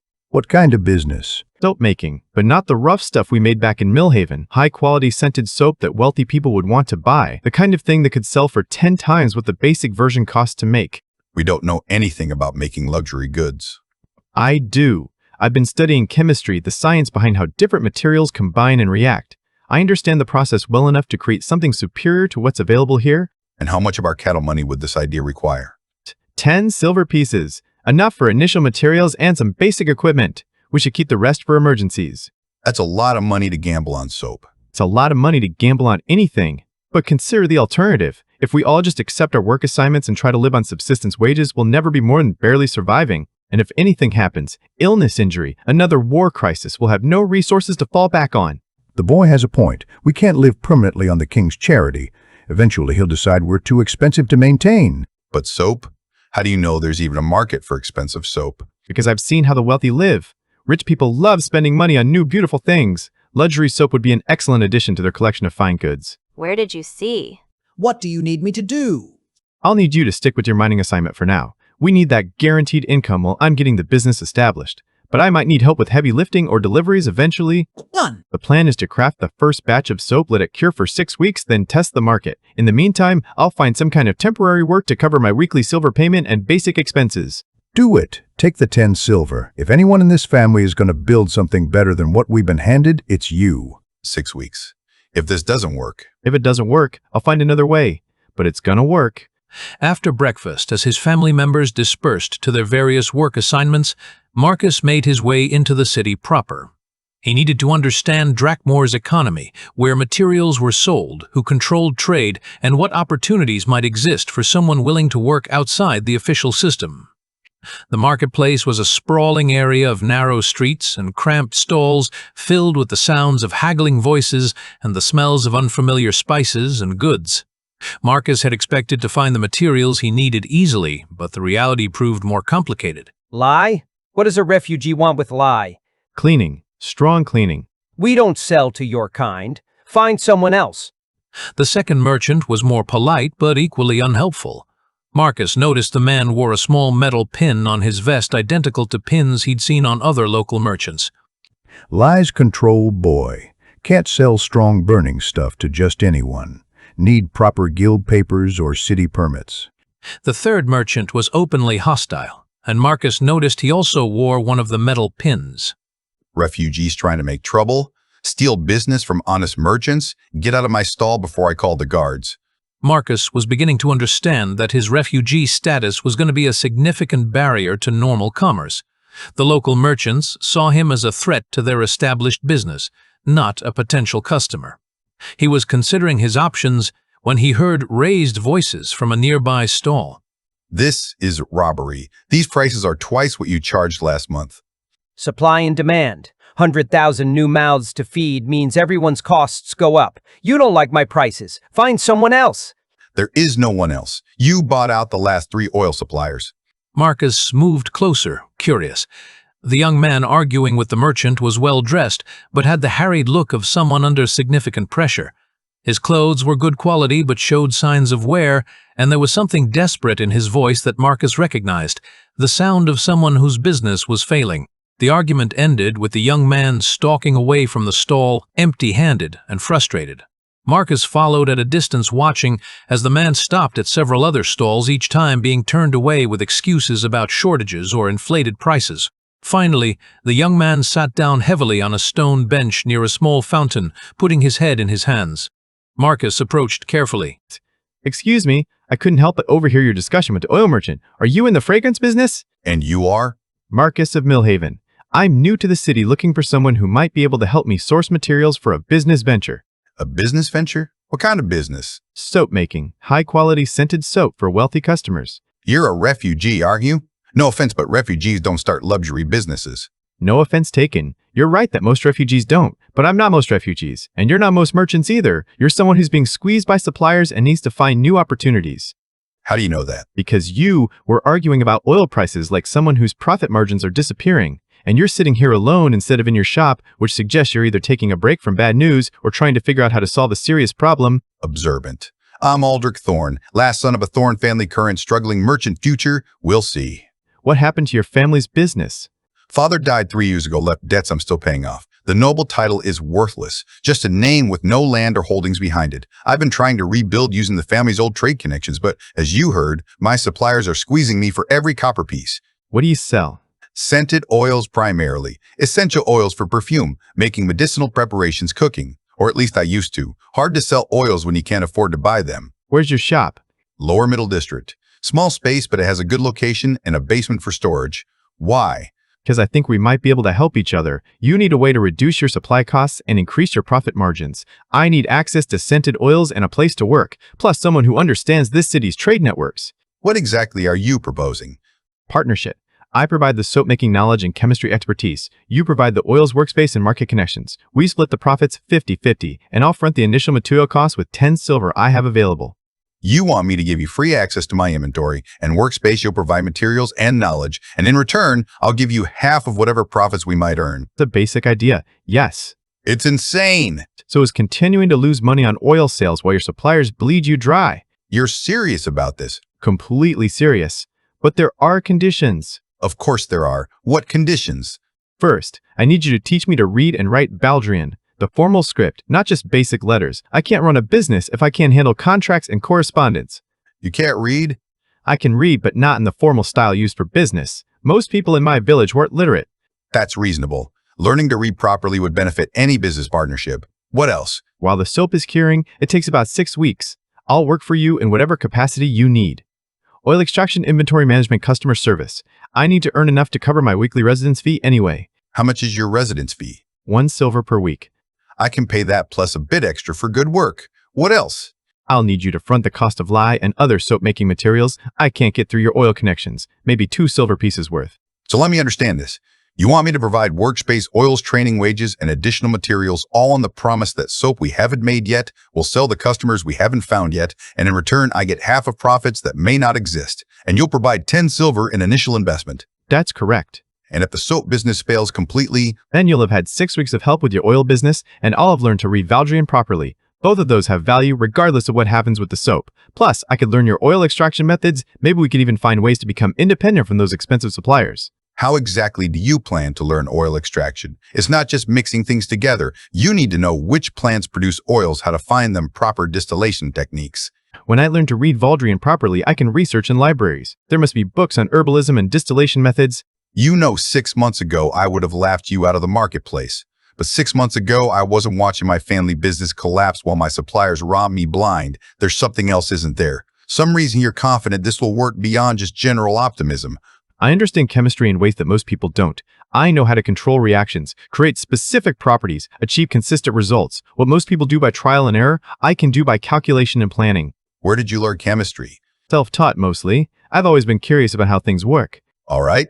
I'm probably going to regret this, but let's try it. 50-50 partnership, 6-week trial period. You work in my oil business while the soap cures, and I teach you proper Valdrian literacy. You provide 10 silver initial investment. Agreed. But if this goes badly, if you're lying about your abilities, or if this whole thing is some kind of elaborate con, I will personally make sure everyone in Drakmore knows not to trust you. Are we clear? Perfectly clear. And Aldrich? Yeah, nah. Could you write down the address of your shop for me? I can't read the formal script yet. Oh, sorry, I couldn't think of that.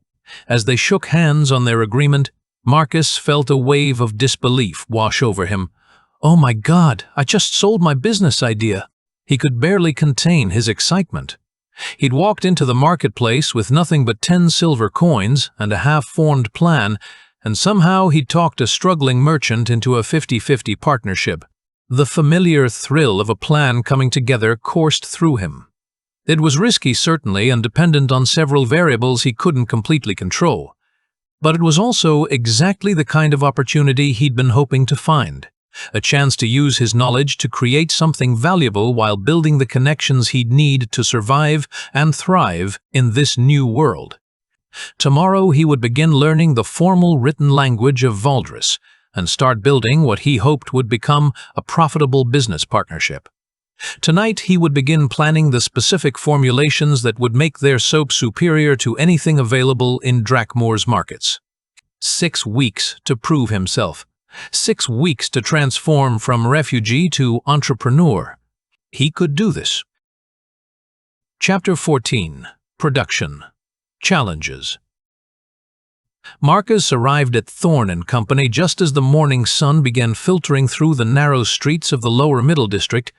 The shop was exactly what he'd expected from Aldrich's description. Small but well-positioned with large windows that would allow plenty of natural light for customers to examine merchandise. Second thoughts? Third and fourth thoughts. But I'm still here, so that's something. Welcome to what's left of the Thorne family business empire. Marcus looked around, taking in the details. The shop was small but clean and organized. Rows of glass bottles containing various oils lined the walls, and the air was filled with a complex blend of floral and herbal scents. The basement? Down here. Watch your head on the beams. The basement was larger than Marcus had expected, with stone walls and a packed earth floor. Currently, it held crates of bottles, sacks of dried herbs, and various pieces of equipment that Marcus couldn't immediately identify. Oil extraction setup. Steam distillation mostly. Father had trained craftsmen running it all before he died, but I had to let them go when the debts piled up. Now I handle the basic operations myself, though I'm not nearly as skilled. We can clear space for the soap workshop. Is it safe for chemical work? With proper precautions, yes. We'll need good ventilation, clean water access, and space to store materials safely separated. These stone walls and floor are ideal for chemical work. Chemical work, right? I forget you're not just a refugee with ambitious ideas. Marcus spent the morning creating a basic soap prototype to test his methods with local materials. He'd brought the basic materials he could afford with his remaining silver pieces: nut oil, olive oil, and some tallow he'd managed to purchase from a livestock dealer. The key is understanding how different fats combine at the smallest level. Different oils create different properties: hardness, lather, quality, moisturizing effects, scent retention. Smallest level? Think of it like cooking. You know, flour and water combine differently than flour and oil, right? Same principle, but with soaps, the combinations determine the final product qualities. He began the mixing process, carefully adding lye solution to the oil mixture while stirring constantly.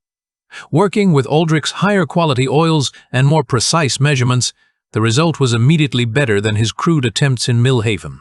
This looks professional. This looks professional. Marcus added rose oil to half the mixture and lavender to the other half. The soap took on delicate colors and rich scents. 24 hours to set properly, then 4 to 6 weeks to cure fully. The chemistry continues working even after it solidifies. As Marcus poured the soap into wooden molds Aldrich had improvised from crates, he felt a moment of triumph. He turned to show Aldrich the smooth pour technique and promptly caught his elbow on an overhead beam, sending soap mixture splattering across the basement floor. Well, at least now we know the basement floor needs better lighting. I'm usually more coordinated than this. Are you? Because I'm starting to wonder if coordination might not be your strongest skill. I'm a thinker, not a graceful person. This is why I prefer working with ideas instead of my hands. Unfortunately, business requires both. Next time, maybe announce when you're planning to turn around suddenly. Despite the mishap, they'd successfully created 2 different soap varieties, and the remaining mixture had set beautifully in the molds. Marcus felt cautiously optimistic as they covered the workshop area and headed upstairs. Since we must wait for live delivery, we should begin your reading lessons. If you're going to be my business partner, you need to understand contracts, correspondence, and inventory records. He produced a slim book from one of the crates, a basic primer on Valdrian commercial writing. Marcus opened it and felt overwhelmed. The formal script was nothing like the simple letters he'd learned in the village. This is going to take longer than I thought. Most people spend years learning to read and write properly. The fact that you can read basic text puts you ahead of many merchants. But formal script? This single symbol can represent different concepts depending on how many flourishes it has and what other characters surround it. Start with these basic commercial terms: contract, payment, delivery, quality, quantity. Once you can recognize and write those consistently, we'll move on to more complex concepts. For the next 2 hours, Marcus practiced copying characters while Aldrich worked on oil inventory. The process was frustratingly slow. Marcus's hand wasn't used to the flowing motions required for proper script, and he kept making characters too angular or missing essential flourishes. Like this. The brush should float, not scratch. How did you learn to write this well? Private tutors from age 5. Advantage of being born noble even if the family fortune was already disappearing. My father insisted on proper education even when we couldn't afford proper meals. Let's break from writing. Show me more about soap chemistry. Marcus felt relief as they returned to practical work. He explained the saponification process, demonstrated proper temperature control, and showed Aldrich how different oil combinations would create products with distinct characteristics. The key is consistency. Every batch needs to be identical in quality, appearance, and scent. That's what separates professional goods from amateur attempts. Most of our income comes from bulk sales to perfumers and apothecaries, but we also do custom blending for wealthy customers who want specific scents for personal use. That's where the real profit is. Premium prices for specialized products. You mentioned needing to pay a silver piece each week for housing. I can cover that through your work here, but there's still the matter of your tax obligation. Tax obligation? All residents of Drakmore, even refugees, pay weekly taxes to support the war effort. Since you're not employed in an official capacity, you'll be assessed as an independent worker. Probably another silver piece per week. How am I supposed to earn that much when I'm working here during the day? Night work. There are people who need labor after sunset. Warehouse work, cleaning large buildings, moving goods from carts to storage. It's hard work, but it pays quickly. That evening, Marcus found himself at the warehouse district, joining a crew of men moving trade goods from incoming carts to storage facilities. The work was exactly as advertised, hard, dirty, and tiring. But it paid a copper piece per hour, and Marcus calculated he could earn his silver piece with 2 nights of work per week. New fellow? Just arrived in the city. Refugee? Yes. Hard times for everyone, but good that you're willing to work for your keep. Some of these newcomers expect everything handed to them. Around him, the conversation of the work crew painted a picture of a city under strain. Food prices were rising, housing was scarce, and everyone was feeling the pressure of supporting the massive refugee population while preparing for war. By the time he finished his shift and made his way back to Building 47, Marcus was exhausted. His muscles ached from unaccustomed labor. His hands were stained with warehouse grime, and his mind was spinning with everything he'd learned about his new life. Tomorrow he would return to Aldrich's shop to continue practicing Valdrian script and working with the oil business. His soap was curing in the basement, slowly undergoing the chemical processes that would determine whether his business plan had any hope of success. 6 weeks to prove himself. And already Marcus was beginning to understand just how challenging those 6 weeks were going to be. Chapter 15. Academic Probation. Marcus stared at the email on his laptop screen, reading the same paragraph for the 3rd time without absorbing any of it. The words seemed to blur together like the formal Valdrian script he'd been struggling with in Aldrich's shop. But this email wasn't about business partnerships or soap formulations. It was from his organic chemistry professor, and the subject line read, "Academic concern. Immediate response required. Mr. Chen, your absence from the past 2 lab sessions and failure to submit your problem sets has put your grade in serious jeopardy. As of today, you're failing this course. Please schedule a meeting with me immediately to discuss your academic standing and develop a plan for improvement." Dr. Sarah Martinez. Marcus closed the laptop harder than necessary, earning a concerned look from Tyler, who was editing video footage at his desk. Bad news? Just academic stuff. Academic stuff like good academic stuff or my parents are going to kill me? Academic stuff? The latter? How bad? Failing organic chemistry. Missing too many lab sessions. Or, dude, organic chem is like the foundation of your entire pre-med track. You can't fail that. I know. So what's going on? You've been weird all semester, but this is next level. Are you sick, depressed, having some kind of breakdown? Marcus wanted to laugh at the question. Was he having a breakdown? He was living 2 completely different lives, building a business partnership with a medieval merchant while trying to maintain his college GPA. I've just been distracted, thinking about other things. What other things? The soap business? Marcus, I know you've been obsessing over that farmer's market idea, but you can't let it torpedo your actual education. Before Marcus could respond, Jake burst through the door looking frazzled and carrying a stack of medical textbooks. Thank God you're here. I just ran into Dr. Martinez in the hallway. She asked me how you were doing, said she was worried about you missing classes. Please tell me you haven't been skipping her labs. And She talked to you? she's concerned about you. Said you were one of her most promising students at the beginning of the semester, but now, Marcus, what the hell is going on?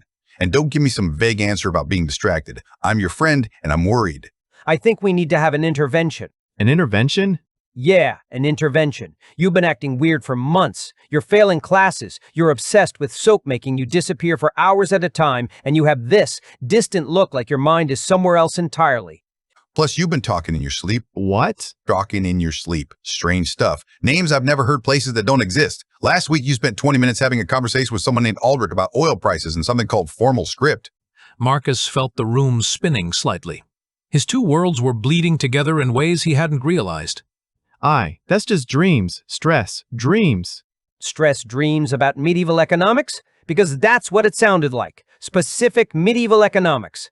Marcus, I'm pre-med too. I know what academic stress looks like, and this isn't it. This is something else. Are you using drugs? Stimulants to stay awake? Sleeping pills that are giving you weird dreams? I'm not using drugs.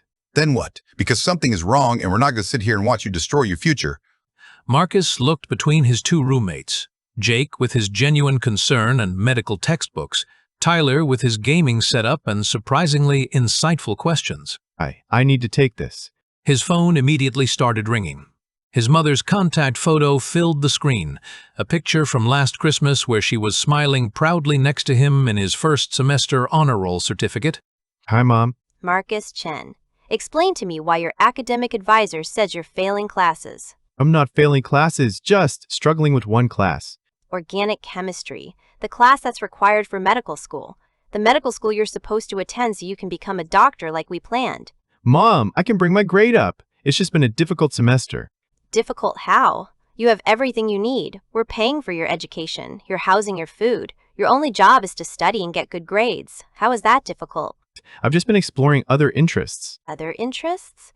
Other interests like what? Business, entrepreneurship. I'm not sure medicine is the right path for me. Marcus, your father and I immigrated to this country with nothing. We worked every day for 18 years to give you the opportunities we never had. The opportunity to become a doctor, to have a respected profession, to never worry about money the way we worried. I know that, but... There are no buts. You will fix your grades, you will focus on your studies, and you will stop this nonsense about other interests. Do I make myself clear? Mom? Do I make myself clear? Yes, you make yourself clear. Good. I expect your grades to improve immediately. If they don't, we'll be having a different conversation about your future. The call ended, leaving Marcus staring at his phone while Jake and Tyler looked at him with a mixture of sympathy and alarm. Okay, that sounded intense. My parents don't understand the concept of academic exploration. Academic exploration is one thing. Failing your core classes is another. Marcus, you need to get your shit together. I know. Do you? Because it seems like you're living in some kind of fantasy world where you can ignore your responsibilities and everything will work out fine. Here's what we're going to do. We're going to create a study schedule that gets you caught up in organic chemistry. We're going to make sure you attend every single lab session from now on, and we're going to figure out whatever is going on with you. You don't need to. Yes, we do. Because we're your friends, and friends don't let friends throw away their futures for whatever this is. Marcus looked at the study materials Jake was arranging, the concerned faces of his roommates, his phone still displaying his mother's last text message. Everything in his real world was falling apart while he focused on his medieval life. But in Valdris, his soap was curing in Aldrich's basement. His business partnership was developing. His family was depending on the income he would generate. He couldn't abandon that responsibility either. Okay, let's make a study schedule. But even as he said it, he knew the real problem wasn't time management or study habits. The real problem was that he was trying to live two lives simultaneously, and both of them were demanding more than he could give. As Jake began outlining a plan for catching up on missed assignments, and Tyler offered to quiz him on chemistry concepts, Marcus found himself overwhelmed by an unexpected wave of emotion. These two people, his friends, were willing to drop everything to help him succeed. They didn't know about his double life, his medieval responsibilities, or the pressures he faced in Valdris. All they knew was that someone they cared about was struggling, and they were determined to help. Thank you, both of you. I haven't been a good friend lately. I've been selfish and distracted, and you guys still care enough to help me. Of course we care. That's what friends do. Yeah. Besides, if you fail out, who's going to listen to me complain about my streaming metrics? Marcus laughed despite himself feeling lighter than he had in weeks. He still had to balance his responsibilities in both worlds, but at least now he understood that both worlds had people who cared about him. Something was going to have to give. But maybe with help from his friends, he could find a way to honor his commitments in both worlds, without losing himself in the process. Chapter 16. First Encounter. Marcus was carefully measuring rose oil for their latest batch of soap when he heard the shop bell chime above, followed by an enthusiastic voice calling out from upstairs. Good morning, Aldrich. I brought fresh rags and cleaned the front windows like you asked. That's Sarah. She comes in once a week to help with cleaning and organizing. Good worker, energetic. Marcus heard footsteps on the stairs, and a moment later a young woman appeared in the basement doorway.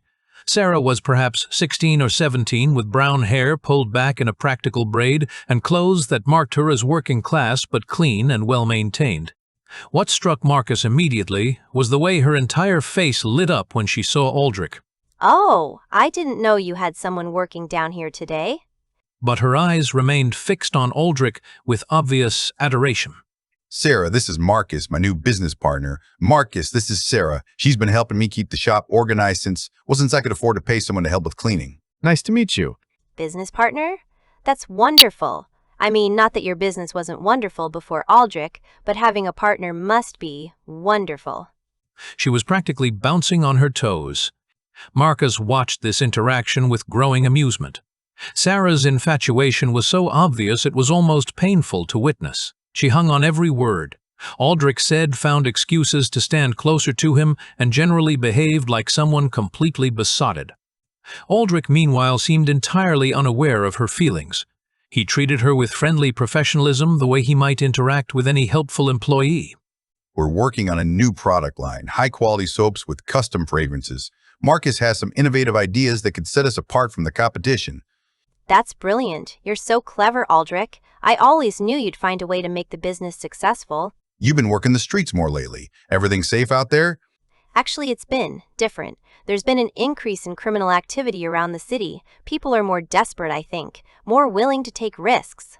And some of the criminals, they're not just using knives and clubs anymore. I've heard stories about people using other methods, dangerous ones. Other methods? Magic. I know it sounds crazy, but some of the robbery crews have people who can do things, change themselves, throw fire, make things happen that shouldn't be possible. Marcus felt a chill. If criminal gangs were starting to employ magic users that changed everything about the city's safety... Are you certain about this? I've seen it with my own eyes. Last week I was delivering some cleaning supplies to a shop in the merchant quarter. 3 men tried to rob the place, and when the shopkeeper resisted one of them, his hands caught fire. Real fire. He didn't get burned, but everything he touched did. What happened? The shopkeeper paid them. What else could he do? You can't fight fire with ordinary weapons. Marcus and Aldrich exchanged glances.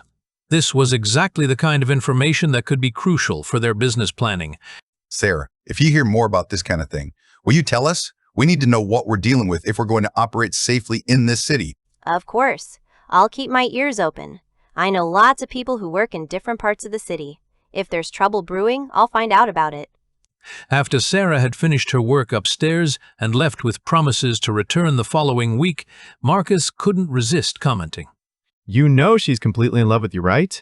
Sarah, don't be ridiculous. She's just enthusiastic about her work. Aldrich, she practically melts every time you speak to her. You're making it obvious that you don't notice her interest. Even if that were true, it doesn't matter. I can't think about romance with common girls when I'm trying to prove myself worthy of someone like Laura. You mentioned Laura before, the merchant's daughter you're hoping to marry? Lara Brightmore, most beautiful woman in Drakmore from one of the wealthiest merchant families. She gave me her handkerchief at the Harvest Festival last year, and we've exchanged words at social gatherings. A handkerchief? I tried to keep the skepticism out of my voice. It was embroidered with her family crest. Personal. She wouldn't have given it to just anyone. I decided not to point out that giving someone a handkerchief wasn't exactly a declaration of love. Instead, I said, "What about Sarah? She seems like a genuinely kind person." Sarah is lovely, but she's a commoner, Marcus. I need to marry someone who can help rebuild my family's position. Someone with connections, wealth, social standing. It's not about feelings, it's about survival. Before Marcus could respond, Sarah's voice drifted down from upstairs. She'd apparently returned for something she'd forgotten. Oh, Aldrich, I was wondering. That is, if you don't mind me asking, what girl were you talking about? The one with the handkerchief? Marcus and Aldrich exchanged glances. Apparently, Sarah had overheard more of their conversation than they'd realized. Just someone I met at a social gathering, clearly uncomfortable. Oh, there was a long pause. She must be special. Yes, quietly, she is. She is. Marcus heard Sarah's footsteps retreating, and a moment later the shop bell chimed as she left. The sadness in her voice had been unmistakable. You're going to break that girl's heart. Better a small heartbreak now than ruining both our lives by encouraging impossible dreams. Some things are more important than personal feelings. Marcus wasn't sure he agreed, but he understood the pressures Aldrich was facing. In this world, social class determined most aspects of life, including marriage prospects. They worked in relative silence for the rest of the afternoon, perfecting their soap formulations and discussing plans for introducing their products to potential customers. By evening, Marcus had prepared several small cards on which he'd written key Valdrian characters and their meanings, a portable study system he could use to practice reading during his night work. What are those? Watching Marcus stack the cards carefully. Memorization aids. I can practice reading formal script during breaks at my evening job. That's clever. Most people try to memorize through repetition, but visual cards allow for more efficient studying. I've always been good at finding ways to learn more efficiently. As he prepared to leave for his night work, Marcus reflected on how different his evening routine had become since arriving in Drakmore. He made his way to the warehouse district where goods arrived by cart and needed to be sorted, moved and prepared for distribution throughout the city. His supervisor was a gruff man named Owen, who ran a crew of workers handling shipments for multiple merchants. The work was labor lifting, carrying, organizing, but the atmosphere was tense. Drakmore's economic pressures meant that every business deal was more desperate, every transaction more fraught with potential conflict. Evening, Marcus. Greeting him as he arrived. We've got a large shipment coming in from the northern trade route. Luxury goods mostly. High-value stuff, so we need to be extra careful with handling. Marcus nodded and joined the crew assembling in the warehouse's loading area. The work was routine at first, unloading carts, checking manifests, sorting goods by destination. But as the evening progressed, Marcus became aware of tension between Owen and the merchant who owned the shipment. This isn't what we agreed on, saying angrily. He was a well-dressed man with nervous eyes and hands that shook slightly as he gestured. These prices are highway robbery. Prices go up when risks go up. You want your goods stored safely and distributed without problems. You pay what it costs. But we had a contract. We had an understanding. Understanding changes when circumstances change. Marcus continued sorting goods while listening to the escalating argument. The merchant seemed genuinely distressed, and Owen's usual fair demeanor had shifted to something harder and more calculating. That's when Marcus noticed the merchant's companion, a large man who'd been standing silently near the warehouse entrance. As the argument intensified, this man began walking toward Owen with deliberate, threatening steps. Maybe we need to renegotiate this understanding. His voice carrying clear menace. Maybe you need to remember who you're dealing with, apparently unconcerned by the physical threat. Marcus watched in fascination as the large man's muscles began to visibly swell. His arms grew thicker, his chest broader, his entire frame expanding as if he were inflating like a balloon. This wasn't normal human physiology. This was magic. Holy shit. Whispering. He's an enhancer. Last chance to be reasonable. Owen sighed and reached into his vest, producing a small glass vial filled with clear liquid. This ain't my first tango with your type. Then threw the vial at the enhanced man's feet. The glass shattered, releasing what Marcus immediately recognized as acid. It sizzled and smoked as it splashed across the floor, eating through wood and stone where it landed. But when the acid reached the enhanced man's skin, it simply slid off without causing any damage. He smiled, revealing teeth that seemed larger and sharper than they should be. Did you think you could scare us with parlor tricks? His nervousness replaced by smug confidence. Shit. A transmuter too.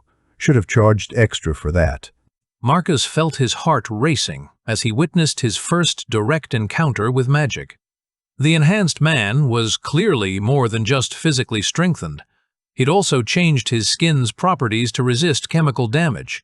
Look, raising his hands in a placating gesture, maybe we can work something out. I'll honor the original price agreement, throw in a little extra for the inconvenience. Now you're being reasonable. As the magical threat subsided and normal business negotiations resumed, Marcus found himself staring at the acid burns in the warehouse floor. Magic wasn't just theoretical knowledge or distant rumors. It was a real practical force that could be used for intimidation, protection, and coercion. For the first time since arriving in Valdres, Marcus understood that he wasn't just in a different world. He was in a world with fundamentally different rules. Rules he would need to understand if he wanted to survive and thrive in this new reality. The rest of the evening passed without incident, but Marcus's mind was spinning with implications. If individual merchants could employ magical muscle for business disputes, what did that mean for his own ventures?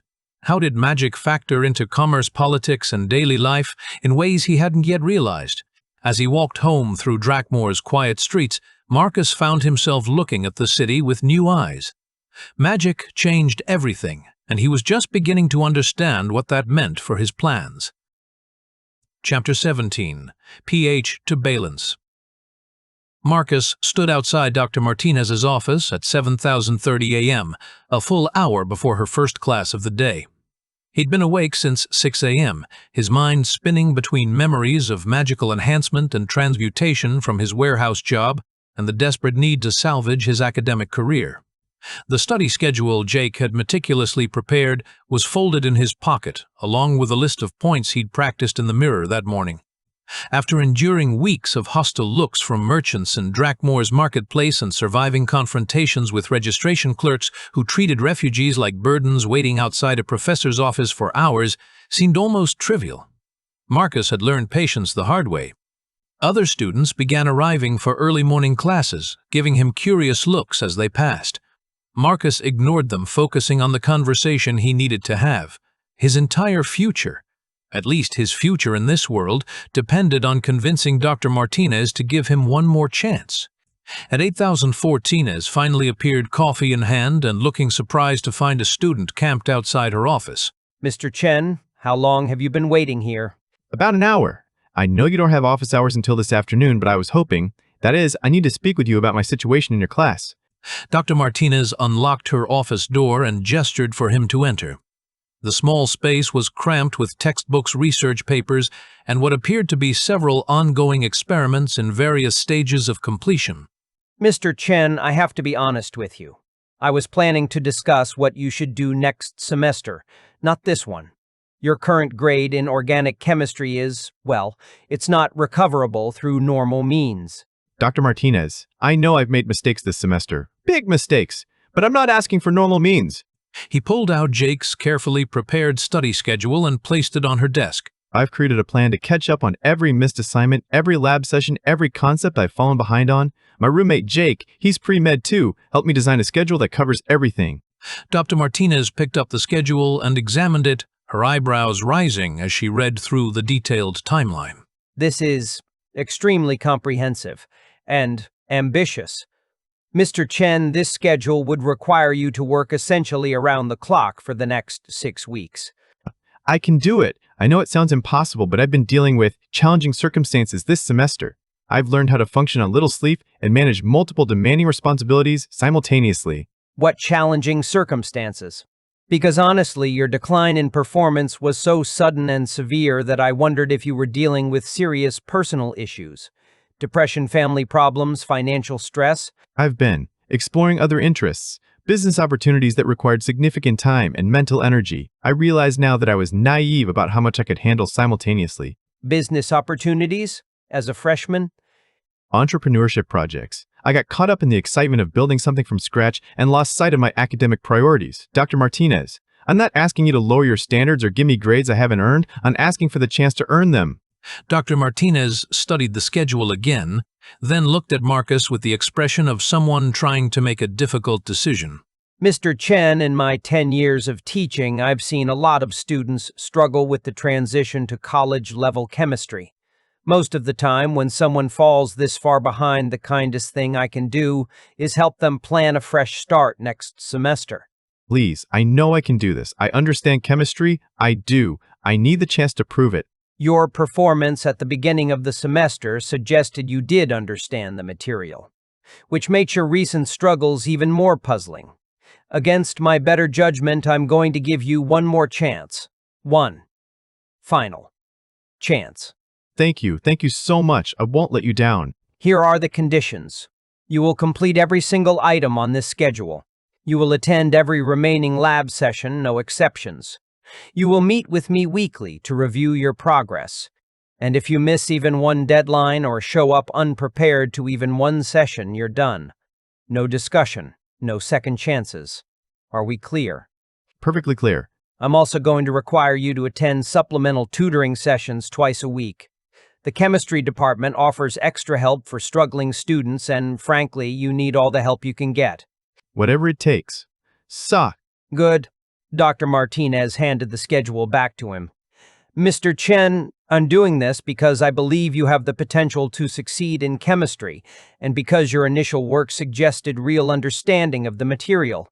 Don't make me regret this decision. I won't. I promise.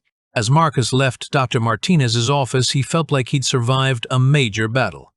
The conversation had gone better than he'd dared hope, but now the real work began. Looking at Jake's schedule, Marcus felt relieved that the time flow differences between worlds would actually help him. Since a full day's work in Valdris only cost him a night's sleep here, he could maintain his business partnership while also dedicating his waking hours to intensive studying. The thought of managing both responsibilities simultaneously was daunting, but Marcus realized the time mechanics were in his favor. He'd made commitments in both worlds, and fortunately, he wouldn't have to choose between them. That evening, Marcus stood in line at the campus food court waiting to buy enchiladas for himself, Jake, and Tyler. The line was ridiculously long. Apparently, enchiladas were popular on Wednesday nights, but Marcus didn't mind. After spending the morning begging for academic mercy, waiting in a food line felt almost relaxing. Dude, you didn't have to buy us dinner. Protesting when Marcus returned to their dorm room with 3 large containers of food. We're glad Dr. Martinez gave you another shot. I absolutely had to buy you dinner. You guys spent hours putting together that study schedule, and you staged an intervention when I was completely losing my way. This is the least I can do to show my appreciation. Okay, I have to admit, these smell amazing, and I'm proud of you for going through with the professor meeting. That took guts. It took desperation, but I'm grateful it worked.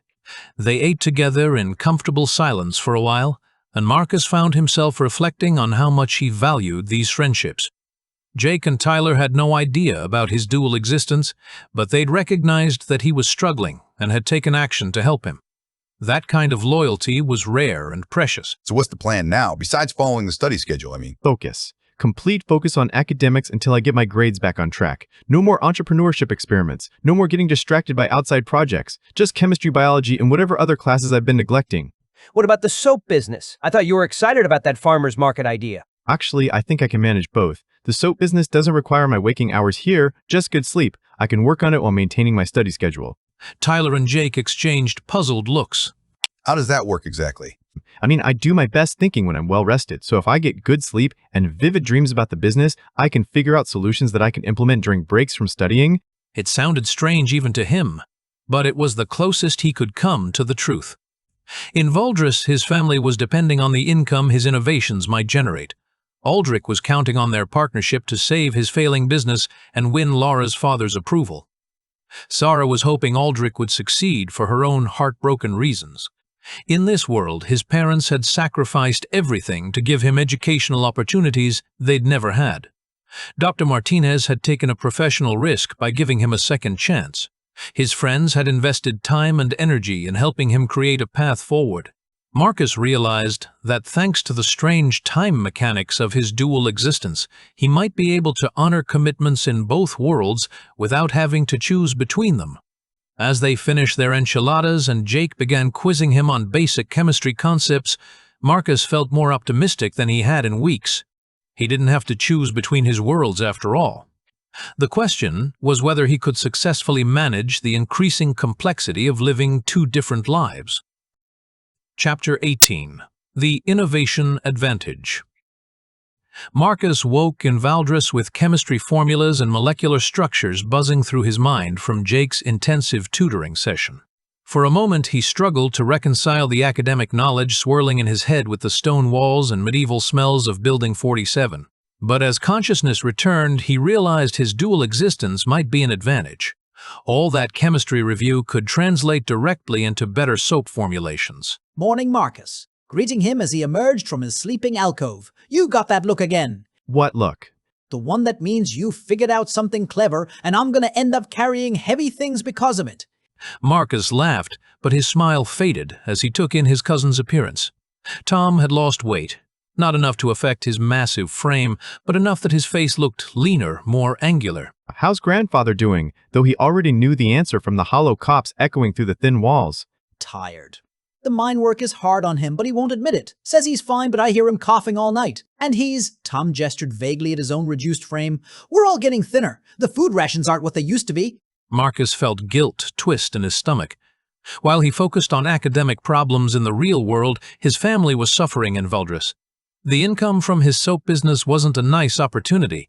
It was essential for their survival and dignity. At Aldrich's shop, Marcus threw himself into perfecting their soap formulations with renewed intensity. The chemistry knowledge he'd been cramming for Dr. Martinez's class translated into understanding saponification processes, and he had access to techniques that wouldn't be discovered in this world for centuries. This batch is different. Examining soap they made the previous week, the texture is smoother, the scent more lasting. What changed? Superfat percentage. Consulting notes written in both English and crude Valdrian script. I've been researching, thinking about how different oil ratios affect the final product. If we leave a small percentage of oils unsaponified, it makes the soap more moisturizing. The truth was, he'd spent hours the night before browsing soap-making forums and obscure Reddit threads, absorbing techniques developed by modern artisans and adapting them for medieval materials. We need to stand out from competitors, pulling out soap samples he'd been experimenting with. Look at these shapes, these colors, these scent combinations. Nobody in Drakmore is making anything like this. The soaps were impressive. Rectangular bars with swirled colors, complex fragrances that combined oils in sophisticated ways, and a smooth finish that looked professionally crafted. Marcus had even figured out how to embed dried flower petals for visual appeal. These are beautiful, but beauty alone won't sell them. We need customers to know they exist. Exactly. Reaching into his bag and pulling out a purchase from that morning, a clean piece of wood and a razor-sharp long knife, which is why we're going to revolutionize marketing in Valdris. What are you planning with that? Watch, placing the wood on his workbench and beginning carefully shaving thin layers from its surface. The technique was one he'd seen in a documentary about traditional Japanese papermaking, though he'd attempted cruder versions back on the farm. With access to better tools and materials in Drakmore, the results were dramatic.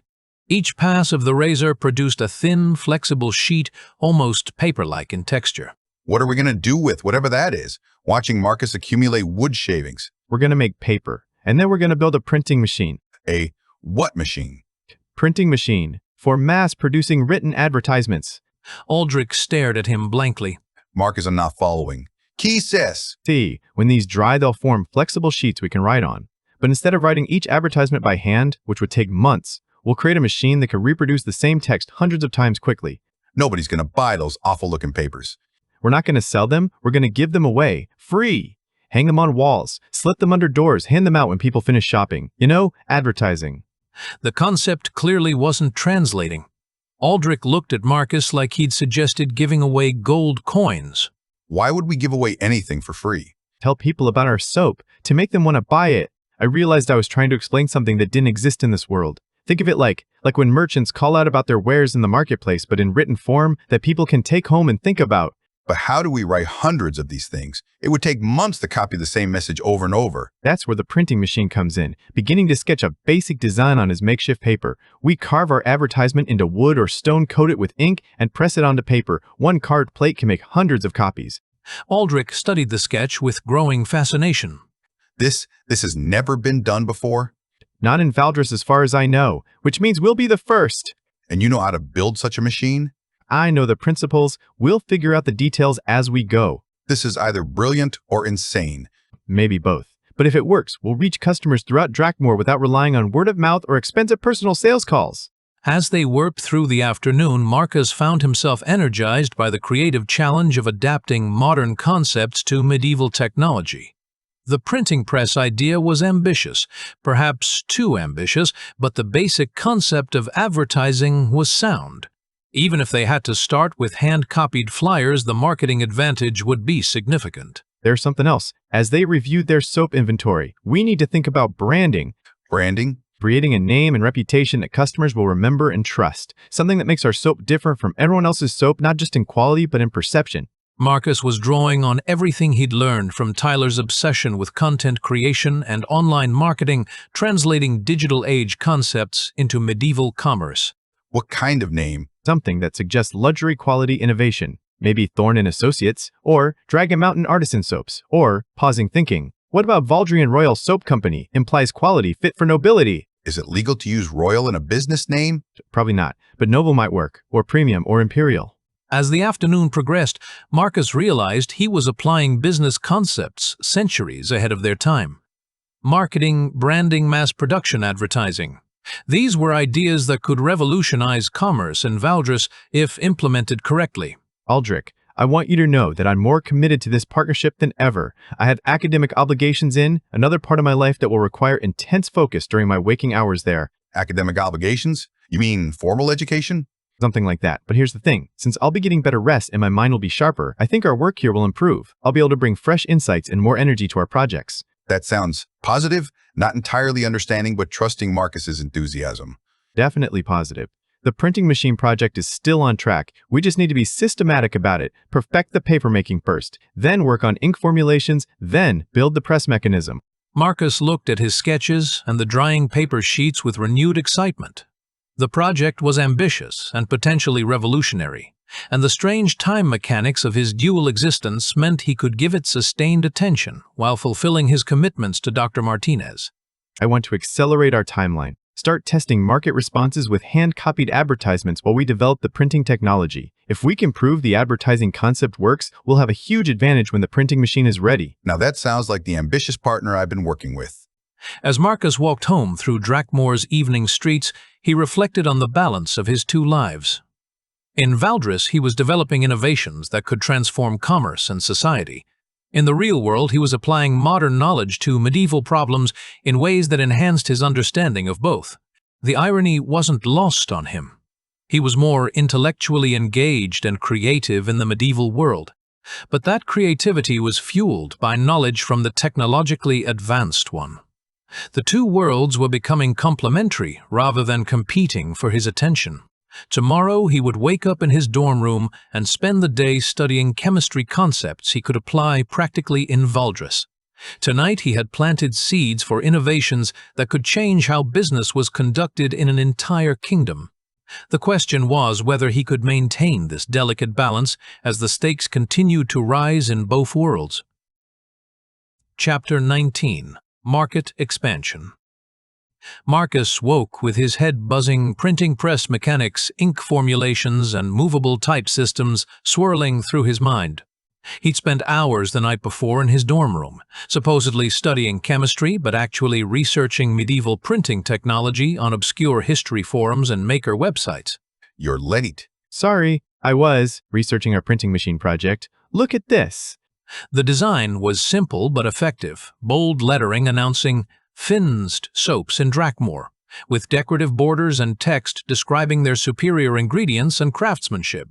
This is what we want to mass produce. I want you to take this to a woodcarver and have it carved exactly as shown. Every detail is important. This will literally print us money. A woodcarver? That's going to be expensive.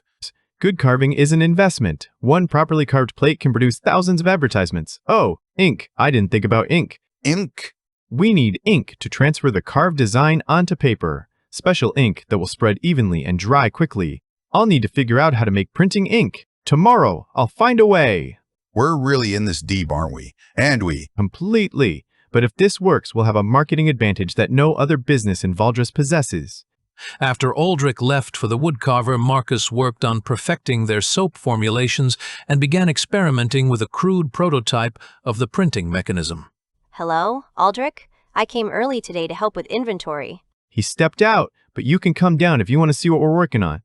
I hope it's all right that I came early. I finished my other work faster than expected. It's fine. I could use an extra pair of hands. I'm trying to build something that's never been made before, and I'm not sure what I'm doing. Sarah approached the contraption with fascination. It was a crude assembly of wooden planks, metal fittings, and improvised pressure mechanisms that looked like a cross between a wine press and a torture device. What does it do? It's supposed to copy writing quickly. See you carve words into a plate coat, it with ink, put paper on top, and press down. The words transferred to the paper. That's incredible. Does it work? In theory. In practice, I'm having trouble getting the pressure distribution right. The pressure needs to be even across the entire surface or the ink transfers unevenly. What if you used leather padding, like what cobblers use for shoe soles? It might distribute pressure more evenly than just wood on wood. Hey, that's brilliant! Leather padding would conform to small irregularities in the plate while still providing firm pressure. I know where to get leather scraps cheaply. My cousin works with a cobbler and they always have odd pieces left over. Would you mind helping me test this? I know you came to do cleaning, but this might be more interesting. I'd love to help. This is so much more fascinating than organizing bottles. They spent the next hour refining the printing press prototype, with Sarah proving to have practical insights about mechanical problems. You're good at this. Have you worked with machinery before? My father was a millwright before he died. I used to help him with repairs and adjustments. I learned how things fit together, how to make mechanisms work smoothly. Sarah, do you think this printing machine will work? Not just the mechanics, but the whole concept of mass-producing advertisements?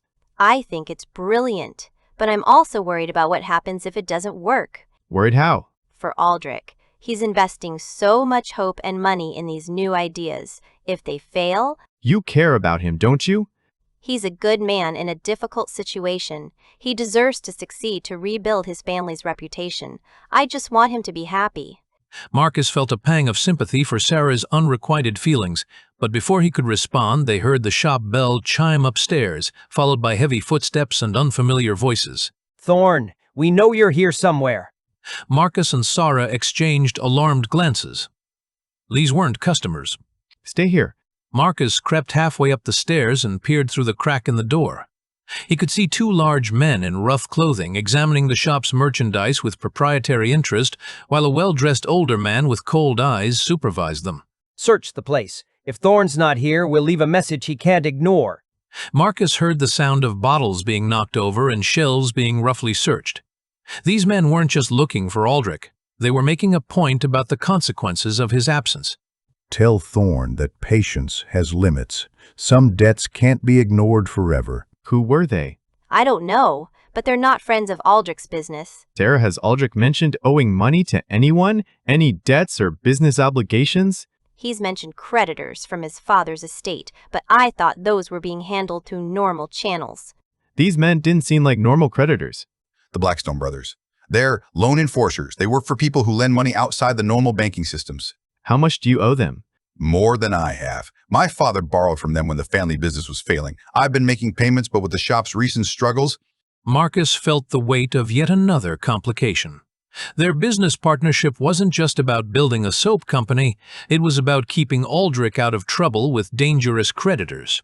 That evening, Marcus arrived at the warehouse district for his night work, only to find the building dark and empty.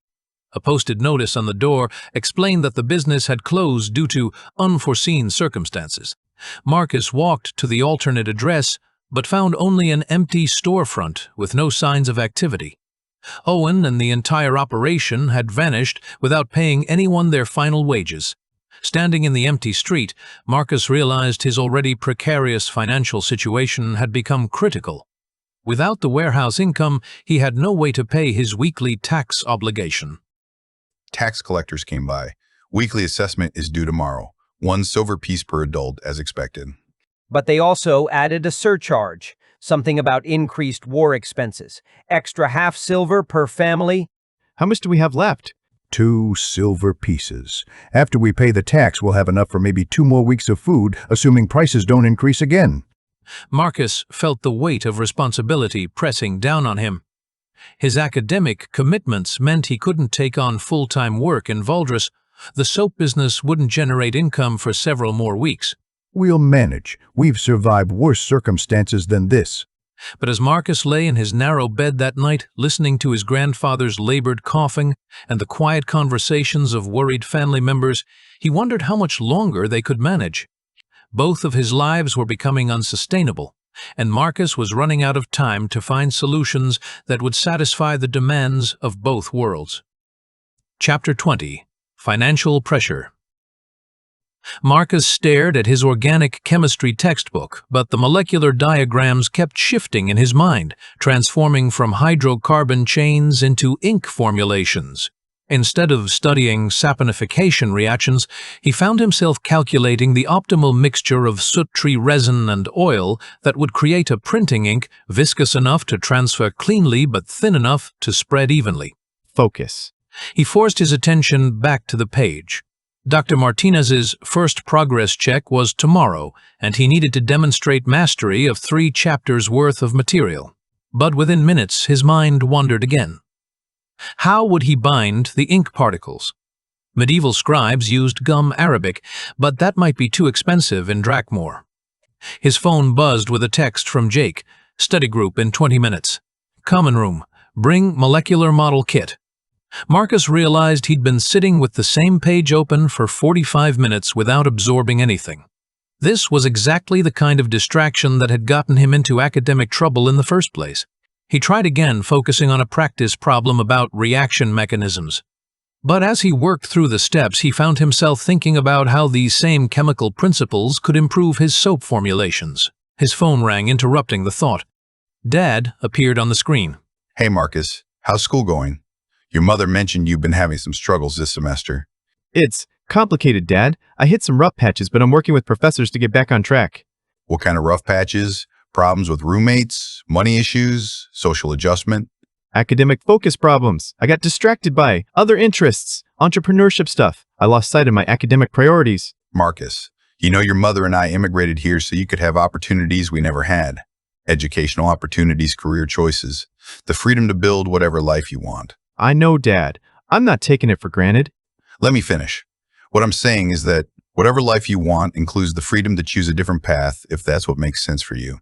Your mother has specific ideas about success, Dr. Lawyer Engineer, but I've always believed that success means finding something you're passionate about and becoming excellent at it. So you're not angry about the academic problems? I'm concerned. There's a difference. I want to understand what's happening and help you figure out the best way forward. This entrepreneurship stuff, is it serious? Do you think it might be a real career path for you? I think it might be. I seem to have a talent for seeing business opportunities and figuring out creative solutions to practical problems. Then maybe we need to have a serious conversation about whether pre-med is the right path. Not now over the phone, but when you come home for winter break. Your mother might need time to adjust to the idea, but we both want you to be happy and successful in whatever you choose to do. After the call ended, Marcus felt emotionally lighter but intellectually more conflicted. His father's support for alternative career paths made his academic struggles feel less catastrophic, but it also made his commitment to Dr. Martinez feel less essential. But he'd made a promise to Dr. Martinez, and more importantly, he'd made a commitment to proving he could follow through on his obligations. Even if he changed career paths, he needed to demonstrate that he could finish what he started. Marcus checked his schedule and realized he had lab in 30 minutes. Despite his wandering mind, he gathered his materials and headed to the chemistry building. The lab session went surprisingly well. Working with actual chemicals and equipment felt more concrete than theoretical problems, and Marcus found himself genuinely engaged with the synthesis experiment. You seem like you've done this before. Just lots of practice with cooking. When he returned to the dorm, Tyler was already there, streaming a strategy game to his modest but growing audience. How'd the lab go? Better than I expected.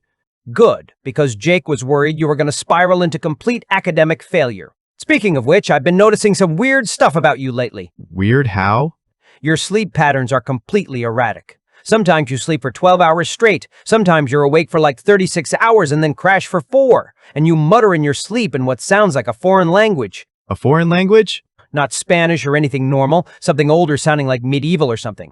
Plus, I checked the Wi-Fi analytics, and you've been researching medieval printing technology ink recipes and historical crafting methods. What's that about? A hobby, historical recreation stuff. I find it relaxing. More relaxing than passing your classes? I went to lab today. True. But dude, your browser history looks like you're trying to time travel to the Renaissance. Are you working on some kind of project? Because if you are, that's pretty cool. I could help you document it, maybe make some content about historical accuracy in games. Actually, if you're into that medieval stuff, you should join the school's D&D club. They meet Wednesday nights in the student union. They're always looking for people who know about historical stuff.